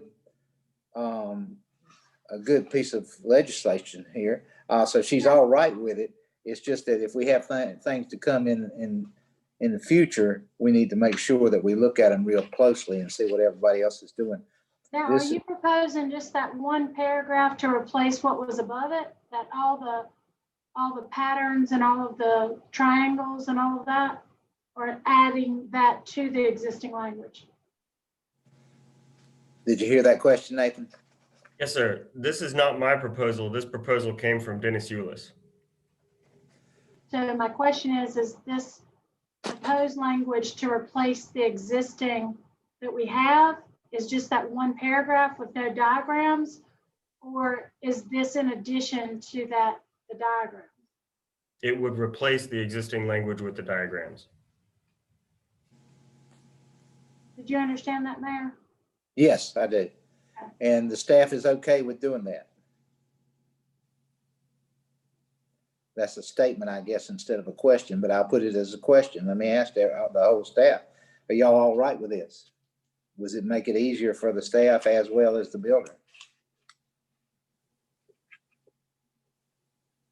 I believe that it allows for a better layout of the neighborhood that more matches what the market is developing now. The age of tenement housing is long gone, and most of the other municipalities that had this language in there have gone to a different form of enforcing it. I think that the intent will be met by the 25-foot setback for the apartments. So all in all, you're saying it would be a good thing for us? Yes, sir. Okay. Frankie, what do you think? I agree. Aaron, where are you on this? I agree. I think it simplifies it for us, makes it easy for staff to interpret. What would happen if we put in the 3/4 fall that I told you the fire department looks at, 3/4 of the height of the building? What would that do to this? We could absolutely do that. We could just say, in addition to the 25-foot setback from exterior property lines, all multifamily structures shall be no less than 25 feet from other dwelling structures, not to be less than 3/4 of their height, and no closer than 5 feet to accessory structures like garages, clubhouses, etc. What would that do to this? This is a public hearing, and we don't have anybody here that put this thing in. Should we leave it like it is, or does the text amendment here take care of that distance? Mr. Mayor, I make the motion that we include what Nathan just said about the 3/4 fall and go with that. In addition to what's written here with the triangular looks. Is that what you're saying, Ricky? Yes, sir. Okay. Nathan, All right. is that necessary? That's what I think my question is, Melody. Does the triangles actually take this into consideration? Right.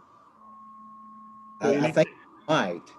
Anything that's going to protect the firemen standing there when that building is burning and it starts to fall.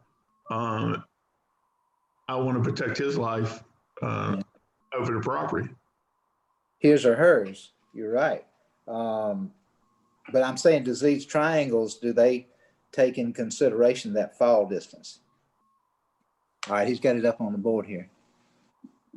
I think that may have been the original intent, but I don't believe it does so now. Does that capture what you were saying? Ricky, are you all right with that? Because I am. Yes, sir. I am. Approve that. Yes. Okay. So I need to move you to page 79 on the agenda packet, and let's include that 3/4 fall distance in that agenda packet.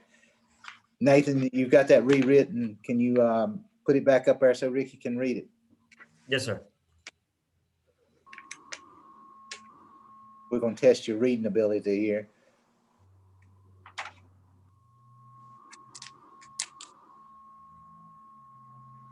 He said, there you go. Got to make it bigger.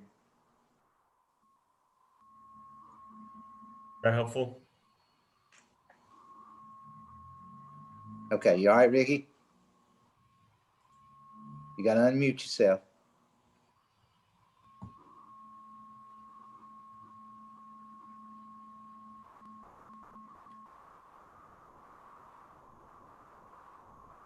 Unmute.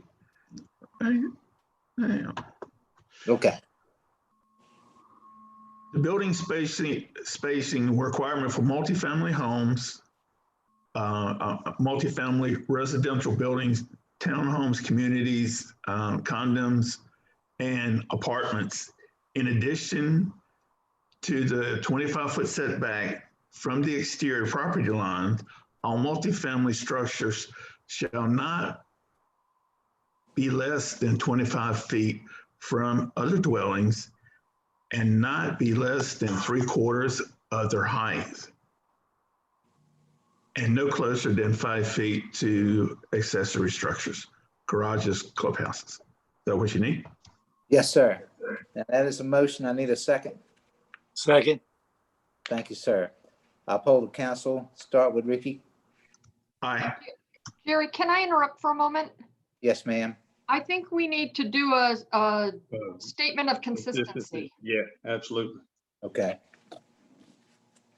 All right, Rick, let's go back to your page 79 and get your statement. 79 on your agenda.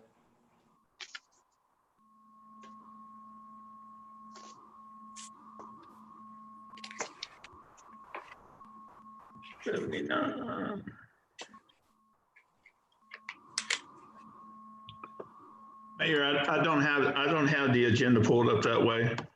Okay, Nathan, would you put up the what he needs off of page 79, please, and let him read that? Yes, Mr. Mayor.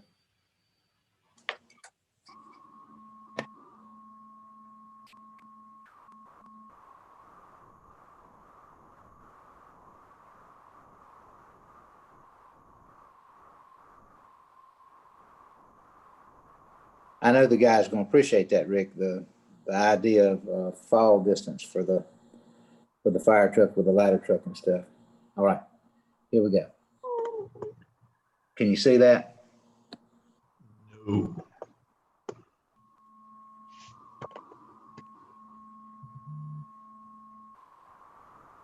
Blow that thing up like 3,000.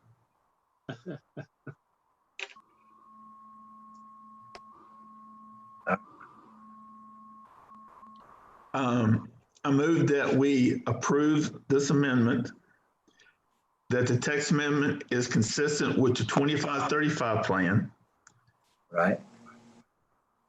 And this action is reasonable and in the public's interest for the following reasons. That is in the public safety of our firefighters. Good. Now I need a second. Second. Thank you, sir. I'll poll the council. Chipper, please. Aye. Jennifer. Are you there, Jennifer? Sorry, I'm talking and it's muted. Sorry. Melody, please. Aye. Ricky. Aye. And I'll vote aye. Thank you. That will pass.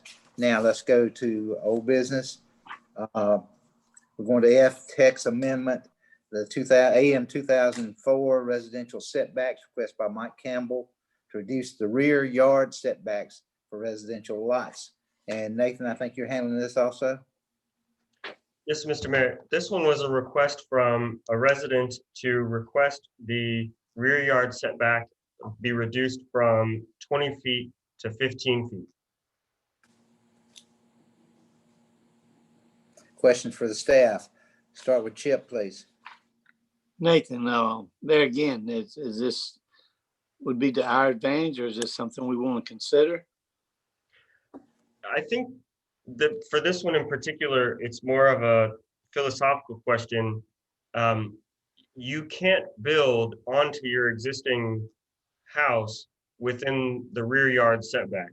And so I think the question is, in the absence of an easement, because an easement would have additional restrictions. So like if we have a sewer line somewhere. Yeah, I got you. But if somebody owns property, are we protecting the health, safety, and the welfare by saying that they can't build within 20 feet of their rear yard line, that we're not doing by saying they can't build within 15 feet of their rear lot line?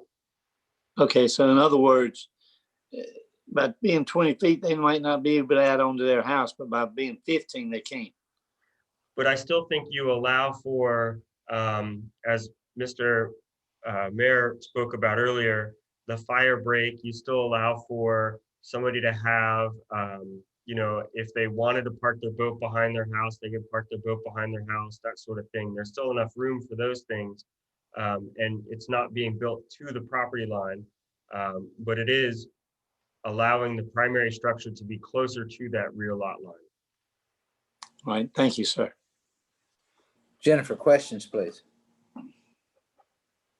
I tend to agree with the planning board on this one. So.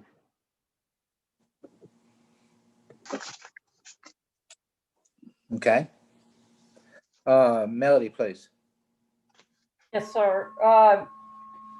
Correct me here, Nathan, and stay with me for a minute. Be sure I'm correct on this. He's asking for a 15-foot setback.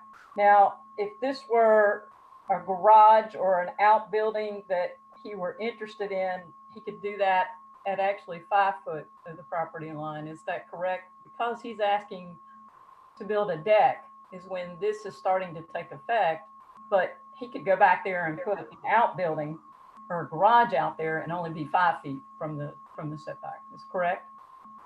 In absolutely everything except, I believe in this case, he's actually trying to add an additional bedroom onto his house for someone in his family. So the additional bedroom or a deck is different than if he actually put a building out there, which could be within 5 feet, right? That's correct. Is that correct? Okay. There was one other question. And let me say this. I appreciate the planning board taking a look at that and considering, they're voting as a variance, but I don't believe it, in my opinion of what we have written, that it is a variance. The variance, to my understanding, means that it's something outside your control, meaning if there was an outcrop of rocks that kept him from doing what he's interested in doing, that's beyond his control. But if he wants to go out there and just do this for any reason, that's different. that doesn't require a variance. Am I correct in saying that? Have I said that correctly?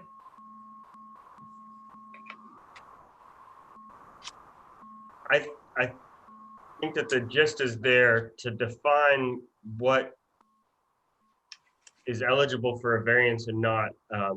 There's a very strict set of criteria, and topography and rock formations would be one of them. Thank you. Is that all, Melody? Yes, sir. Thank you. Hey, Ricky, please. I have nothing this time. Okay. And Nathan, are you saying that he couldn't apply for a variance?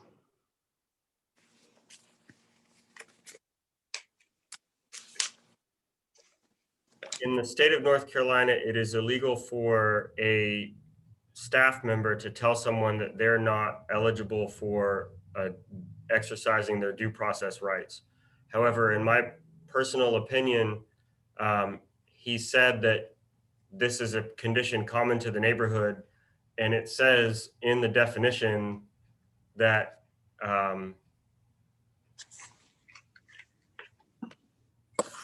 hardships resulting from conditions that are common to the neighborhood or the general public may not be the basis for granting a variance. That's right, reading straight from state law.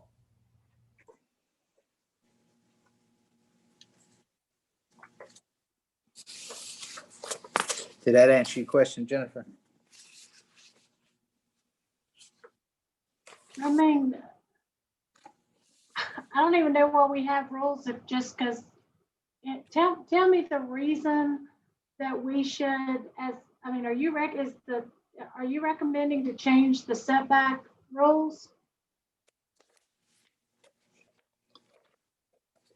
Staff recommended approval for this amendment.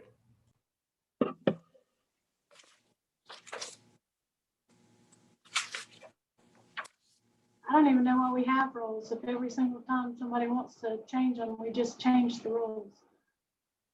You don't have to change it.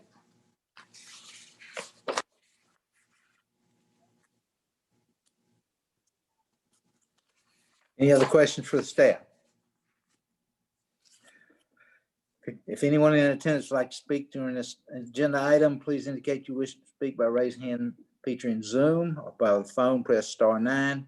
We will recognize you at the appropriate time to speak. If you're having difficulty, call Preston Jenkins at 336-347-8674. Have we got anybody, Jeff? Yes, sir, Mr. Mayor. Okay. Just one, Patty Allen, you've been unmuted. Hey y'all, Patty Allen, 265 West Shannon Drive, Graham. I have a couple of questions. Nathan, can you please reread what you just read that you said was directly from state law regarding a variance?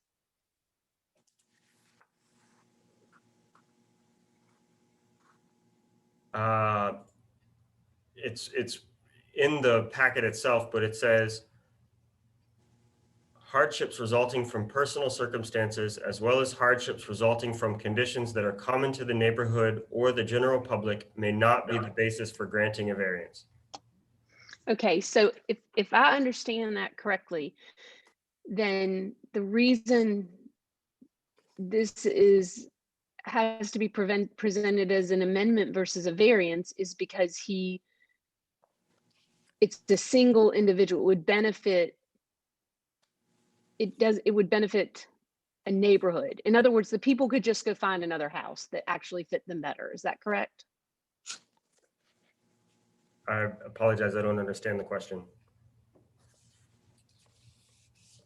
Having read the emails exchanges in the packet, it reads like this Mike Campbell cannot do a variance because he's noted that it benefits him and also a condition of the general neighborhood, in that he said, per you in the meeting, that the neighborhood's like this. Like a lot of people complain about this. Am I understanding that correctly?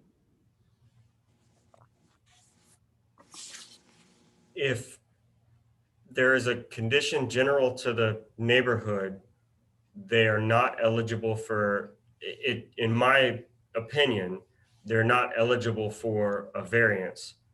They have to amend the ordinance. Okay. That makes sense. That's how I read it. That's how I read it. Is it common that, I mean, you know, I'm not been at this game as long as any of y'all, but is it common that that an individual citizen would come forward and ask for an amendment to setbacks that affect everyone, that have the potential to be used by and or affect everyone in that zoned areas, the city of Graham, obviously tonight? It's not common, and it doesn't affect everybody in just this zone, it's everybody in the whole city. So that's Right, all of the city of Graham. Exactly. And so what does this mean? Does this change in the setback, does it affect new construction in any way by even setting a precedent that here's what our zoning and all our stuff says, but we'll change it when we have enough people who want us to change, or we'll change it when it benefits us for revenue, or we'll change it whenever? I mean, how is this going to affect new construction, and how does this affect any of the, I'm going to mess up my words, code, and there's another one that I get mixed up sometimes. How does it affect that as precedent? It would affect as president, you're right, precedent. And that's why we haven't voted on it yet. But, you know, do we move our codes around just for somebody to build a bedroom because it doesn't fit on his house? That's the question. That is ultimately the question. And so the other option is to move.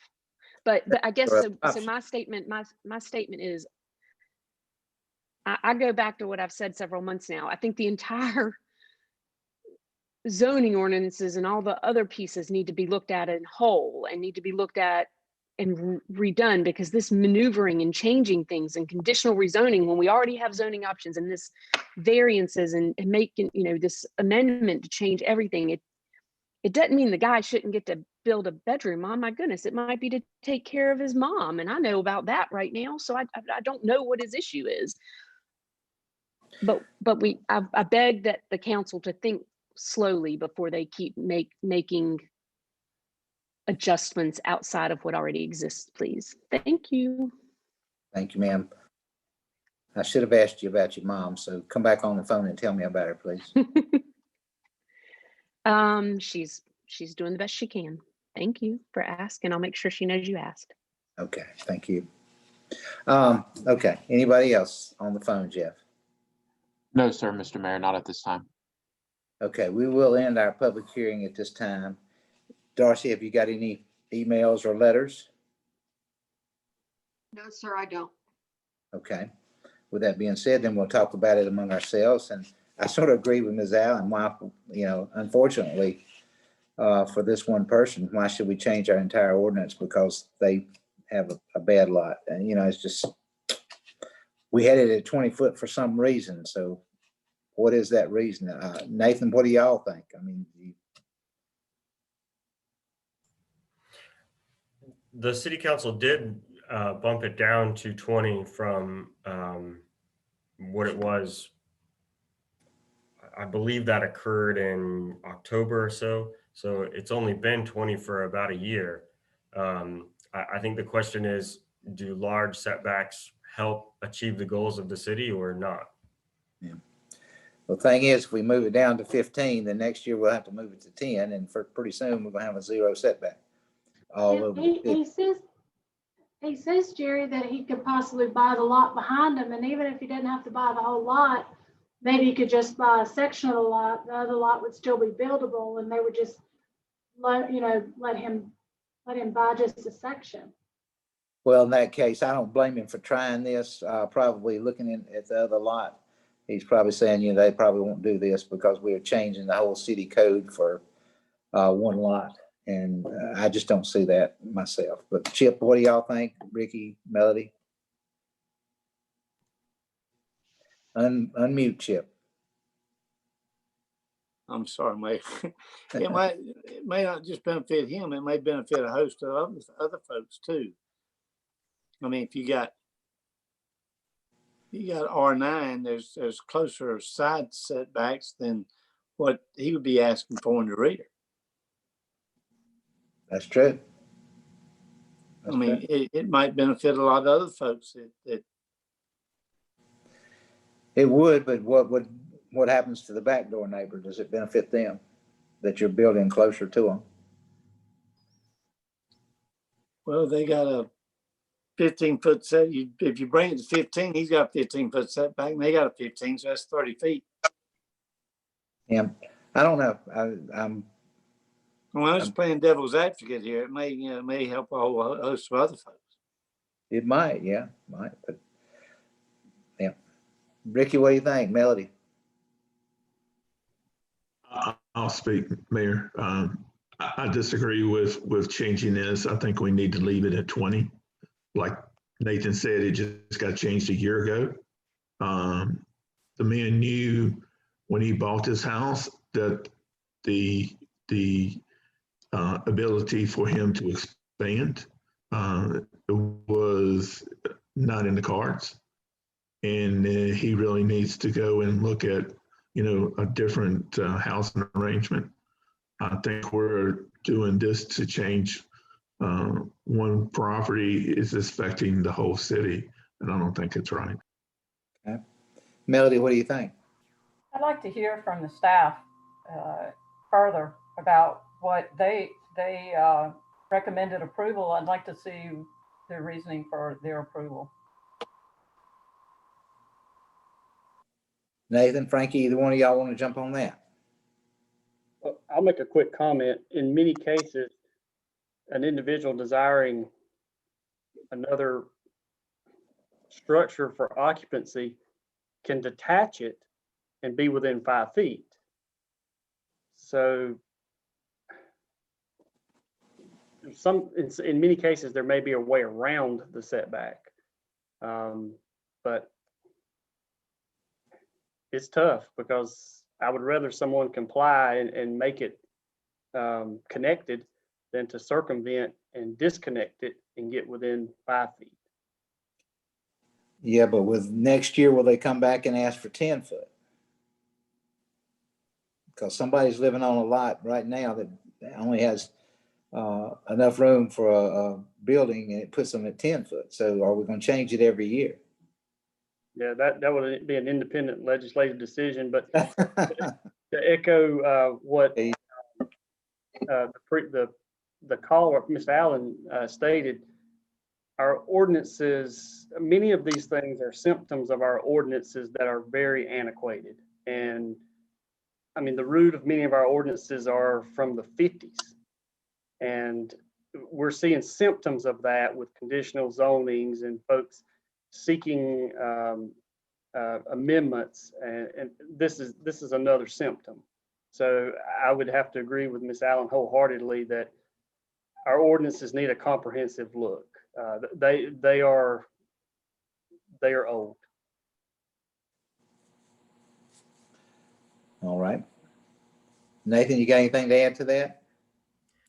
I think that my professional view agrees the most and understands the most for a front yard setback where you have you're relatively close to the roadway, which has a slew of externalities that are negative. The noise from the traffic, potential widening in the future, utilities coming through there. Certainly when the city of Graham was founded, there was no idea that we'd also have to run, fiber optic cable to every house, much less regular cable.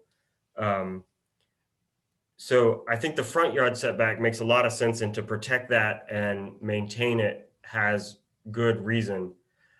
The rear yard setback is harder for me to make a planning case for. As I said, if there's an easement there, that would supersede any setback that we would have because it would be a specific agreement for that property owner to not be able to use that portion of their land. But I also very much understand what you're saying, and Mr. Mayor, that it doesn't matter where we put the bar, there are going to be people that ask to move it one way or the other from that location. So I think it's up to your wisdom and experience to set it where you think it's right. You danced around that one pretty good, didn't you? Okay.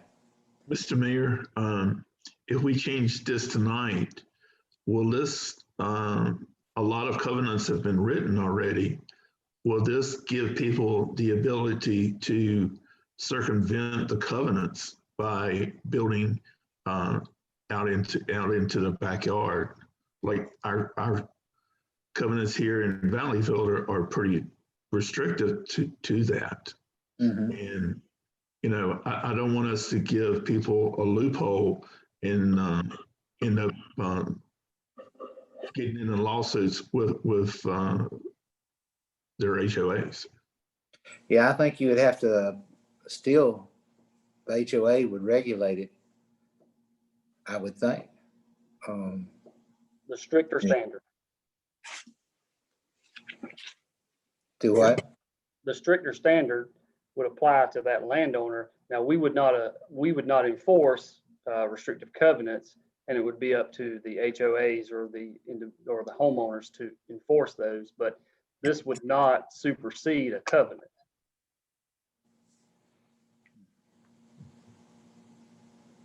Okay. Anybody else got anything to add to this? Well, I'll move you to page 92 on our agenda and ask for a motion. Mr. Mayor, I move that the text amendment be denied. I've got in a sec. I need a second. I do. I asked for a second. I second it, Mayor. Thank you, Ricky. All in favor, say aye. All in favor of denying, say yes. Aye. Terry, Let can me I poll. interrupt you? We Yes, need ma'am. the statement of consistency on that. Okay. Jennifer, you see that below there? Yeah, the action is reasonable and in the public interest for the following reasons. All right, you're reading the wrong one. We're gonna have to read the sorry. one for not consistent.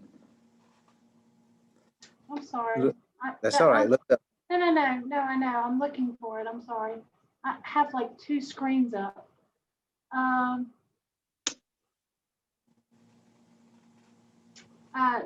move that we recommend denial. The application is not fully consistent with the Graham 2035 plan. It's not reasonable to change the setback, and that the person requesting the change should request a variance or not build in the setback area. In addition, we just changed this last year, and I just don't believe it's consistent with the 2035 plan and don't agree with changing it again. Ricky, are you all right with that? Yes, sir. Then you'll Mayor, I have second. a question about using the term variance in there. Could we check that? Okay, I've got the motion in a second. Now we'll discuss that variance then. Tell me about it. Since the variance is not being able to use there, I agree with you that we might ought to drop the variance portion of it. Okay, I'll change it. Move that the text amendment be denied. It's not fully consistent with the Graham 2035 plan. It's not reasonable to change the setback at this time. We just changed the setback last year, and don't believe that we need to do it again. All right, Ricky, are you all right with that? Yes, sir. So you second that? Sir. Yes, sir. I'll poll the council. Chip, what do you think? Nay. Jennifer? In favor of denial. Melody? Nay. Ricky? Aye. I'll vote aye also. I agree that we shouldn't change it every year. Okay. So the motion to deny is passed 3-2. All right. What else have I got here? Issues not on tonight's agenda. Jeff, have you got anybody? Mr. Mayor, I believe that Barry was supposed to go. Am I not correct? You're exactly right, and I apologize. On my little list right here, that's not on here. So let me find.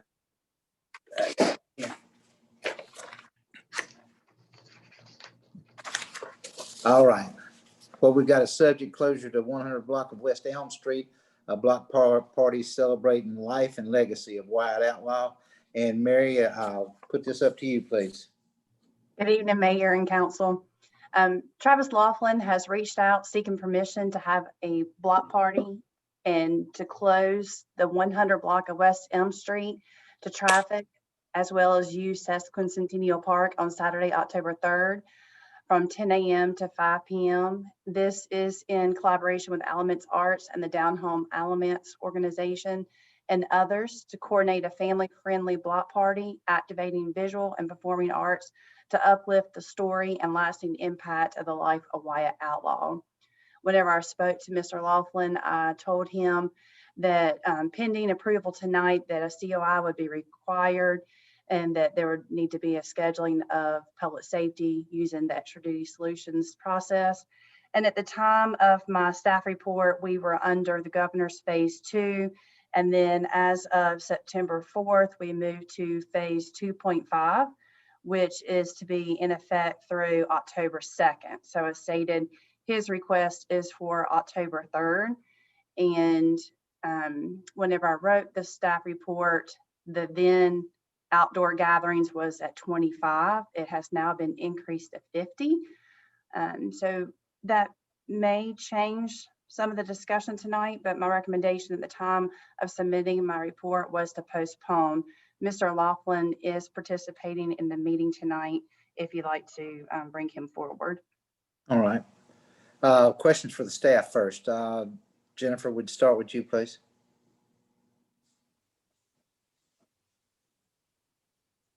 We just had a request for an event last month that was denied. So I just want to hear Jerry's comments on that as to how this one would be any different. Okay. Melody, comments, please. Questions, I'm sorry.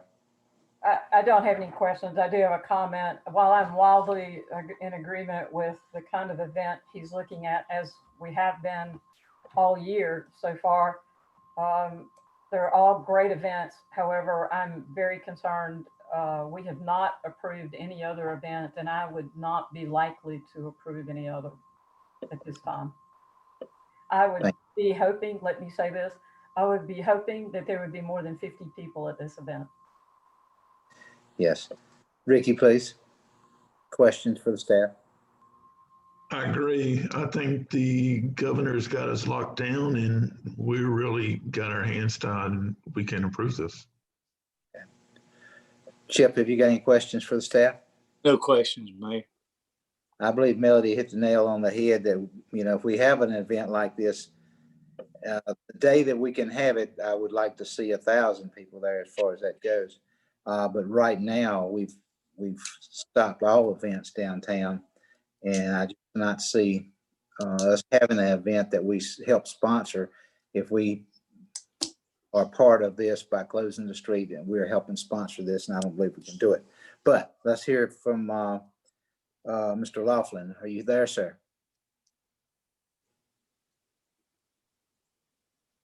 Unmute myself. Hello. Mr. Laughlin, how are you, sir? I'm doing well. Thanks for making time. And again, you know, the committee of folks that we've put together and the community partners, you know, we all knew we're facing the COVID challenge. Yes, sir. So again, you know, this idea sort of came up, and it was conceived in a sort of a smaller scale. And then as we talked to more people in the community, as we talked to other potential partners, folks were getting very excited, and we were really looking forward to the opportunity to really bringing something unique, exciting, family friendly, and something to build real community, and also, you know, share knowledge and share information about Wyatt Outlaw. So what, if I'm hearing correctly too, you know, again, just reiterating or iterating the fact that it is COVID that is this decision.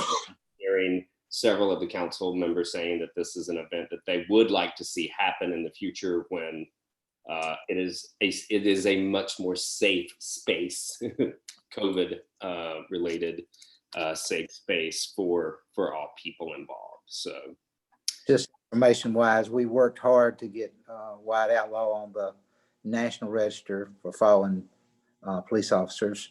And that was a stipulation to get him there, to put him on the one here at the Children's Museum. And we, again, got that done. And if this happened, we would want to see 1,000 people downtown. Yeah, as would we, even when we were thinking about just what regular flow of folks would be. I mean, when I spoke with Mary the other week, I said, you know what, I would anticipate 1,500 people probably. If you're just sort of thinking about what downtown traffic is like, and then you're having an event, and it seemed,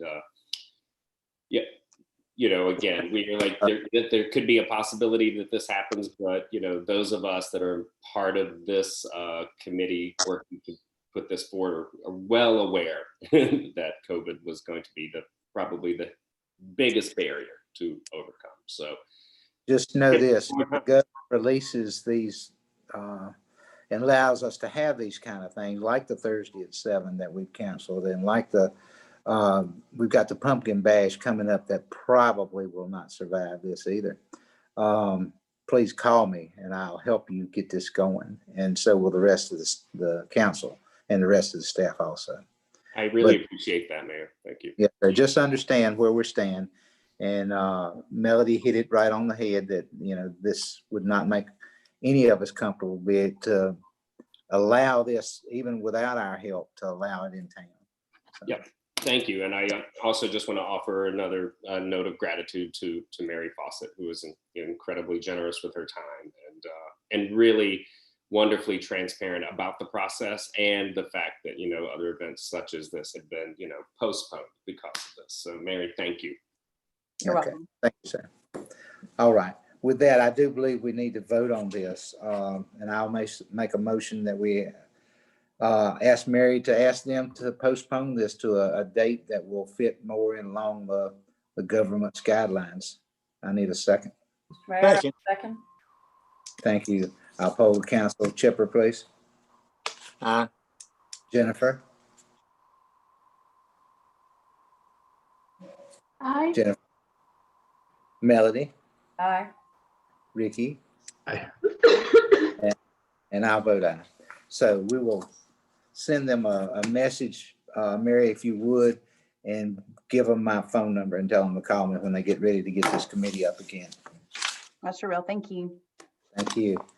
Now, let's see, issues not on tonight's agenda. Have we got anybody that wants to make a public comment? I would recommend stating what they need to do, Mayor, please, about raising their hand. All right. If anyone in attendance would like to speak during this agenda item, this is not an agenda item, during the public comments, please indicate you wish to do so by using the right hand feature in Zoom, or if by phone, press *9 to notify the host you wish to speak. We'll recognize you at the appropriate time to speak, which is right now. If you have technical difficulties, please contact Preston Jenkins at 336-347-8674. So, Jeff, have you got anybody? Yes, sir, we do. First one's going to be Anthony Pierce. Anthony, you've been unmuted. Go ahead. Good evening. Can everybody hear me? Yes, sir. Hey, well, great late evening. Great meeting. I won't keep you long. I just really want to ask for help from the council, if you can, with our, I'm sorry, I forgot to state my name and address. 2009 Atlas Drive in technically Hall River. But I wanted to ask a request of the council to see if you guys can assist with us getting the road that has been closed for almost 2 years, right at North Jim Minor and Kimry Road. I'm not quite sure if it's in the city's purview, but we've reached out to NCDOT without any update. And, it's a huge burden on us to go around that every day, and actually an eyesore as well. So I wanted to see if there's any way that the council can assist us with getting some headway with getting that road repaired and the storm drainage repaired as well. Mr. Pierce, we will call the DOT, and that's what we have to do, is call them also. So that's what we'll do first of the week. What is today? Today's Tuesday, isn't it? Tomorrow, I'll ask the staff to call DOT and voice your concerns. and our concerns also, because it's hazard and hampering people getting to our park. It's hampering people to get around in that neighborhood. So we'll do that for you tomorrow. And we'll try to send you an email. If you'll send us an email address, we will send an email to let you know what they said for us. Okay, sounds good. I think Nathan has it, but I can resend it out to the Nathan has, I'll get him to actually do that for us. If you would, Nathan, did you get all that? Absolutely, Mr. Mayor. I'll take care of it. Thank you. All right, Thank reach you, out to Pierce afterwards. Anybody else, Jeff? Yes, sir, Mr. Mayor. Got one more. Yes, sir. Jeff, you've been unmuted. Go ahead. Hi, can you hear me? Yes, sir. How are you, Jeff? Hi, pretty well. I want to let you know, Jeff Lineberger, 213 North Melville Street. Yes, sir.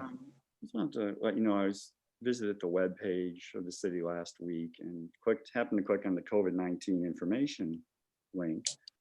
And I was disappointed that the recommendations that came up to protect our community from COVID-19 are contrary in at least two ways from both state and national public health organizations' recommendations. So for example, both the Center for Disease Control and the North Carolina Department of Health and Human Services both recommend to maintain at least 6 feet distance to be safe, socially distancing. The website currently says 3 feet. I have not seen that recommendation anywhere else. And secondly, there is no mention of wearing a mask in public to protect others if you happen to be a carrier of this disease. So it makes me wonder about what sources were used to establish this recommendation with the recommendations that keep our community safe. And I'd ask that the site be updated to reflect the current state and local standards, which involve at least 6 feet, maintaining 6 feet of minimum distance, and wearing a mask whenever possible. We'll take care of that as soon as we physically possible for us to do it. Thank you, sir. I have not been on that portion of the website to look at that. Frankie, would you take care of that for us, please? Frankie? On the website looking for it myself. Yes, we'll take care of it. Okay. And let's send out, if you'll send us an email, we'll send you an email, or you can look at the website and see when it gets fixed, okay? Okay, will do. Thank you. Thank you, sir. Jeff, have we got anybody else? No, sir, Mr. Mayor. That is everyone. Then I'll move to Brian. Have you got any questions, comments? No, sir. No, sir, Mr. Mayor. Aaron, you got anything? No, sir. Nathan? No, sir, Mr. Mayor. Darcy? Yes, sir. Frankie? No, sir. Melody? No, sir. Ricky? No, I'm good. Chipper? No, sir. Jennifer? Jerry, do we have any plan for when the city will reopen, City Hall will reopen? I'll put that to the staff. We are really struggling with it right now, so I don't have an answer for that. Frankie may have some sort of answer on where we're sitting on the, but he might not have an answer when we're going to open. Frankie, do you have any information? Isn't Burlington open and operational? I can't speak to Burlington or other cities. City Hall offices are open to staff and the vestibule has never been closed. The mayor put it correctly. We are struggling with the coronavirus even among staff. And we're doing our best to curb it, but I don't know how other cities have been affected, but I would be willing to bet we've probably been affected as much or more than any of our peers. So we're attempting to try to get it under control, but we keep having an issue here and there. And I can't go any further because it does dive into protected health information of individuals, but we're trying our best. We have a plastic like covering, I don't know what you call that, but a separation wall between the public and the people that take payments and things. And I think you've made the payments all be drop off and stuff, but for the staff, is staff in the office? Like, don't you guys have like individual offices that you can easily social distance? I'm having some people, saying, hey, I can't seem to get anybody there at City Hall. And I don't know if it's just a phone issue thing or what, but I just wanted to ask, because I thought it was already reopened. No, I think in some of my updates to you guys, I've indicated that we have had some troubles, and we're doing our best to mitigate the spread. We do have some social distancing and other efforts underway with our staff, but we're open to staff that are working here. Most of us do have independent offices. There are some that do not, and we're making adjustments where we can. The general public is asked to correspond either digitally, make their payments through our various mediums, or in-person payments are required to do so through our drop box in the vestibule, which is open to the general public. I just don't want, my concern lies in the fact that staff is coming to work every day and not working from home, but they're actually physically in the office working. I don't think that it's really, we have to be considerate of appearances, and the people that that are the hardest working people in Graham, in my opinion, the people picking up the trash have come to work every day. They're not working from home. The people that are protecting us at the fire department are coming to work every day. The people at the police department are coming to work every day. They haven't had a day off. And I just feel like people in administration that have individual specific offices need to be coming into the office every day, not 2 days a week, 3 days a week. And that's just me as a council member, me as a citizen, saying that this is feedback that I'm hearing, and I just want us to have some sort of plan to get back to business at the city. But I can appreciate if you've had issues, but I mean, people, the trash still has to be picked up and things still have to be done. And we're now going on 7 months into this situation, and we have to move forward. Okay, thank you, ma'am. Anything else? We do have to maintain the safety of our employees as well as the people that visit City Hall. So I agree, but I think we can do that safely. I mean, I think it's a double standard to make someone to come to work every day and then you don't come to work. All departments have some level of adjustment that they're experiencing. That is department specific, but all departments are doing things to mitigate the spread. all right, anything else? Frankie, did I ask you? The only one I missed was Mary Fawcett. Mary, you still here with us? I'm good, Mayor. Thank you. Okay, then I'll ask everybody to be safe and work hard, and I will ask for a motion to adjourn. Mayor, I make the motion to adjourn at this time. Thank you, sir. I need a second. Second. Okay, I was gonna make this second. I'll poll council. Chipper. Aye. Jennifer. Melody. Aye. Ricky. Yes. I'll vote aye. Thank everybody for being here. We appreciate your time.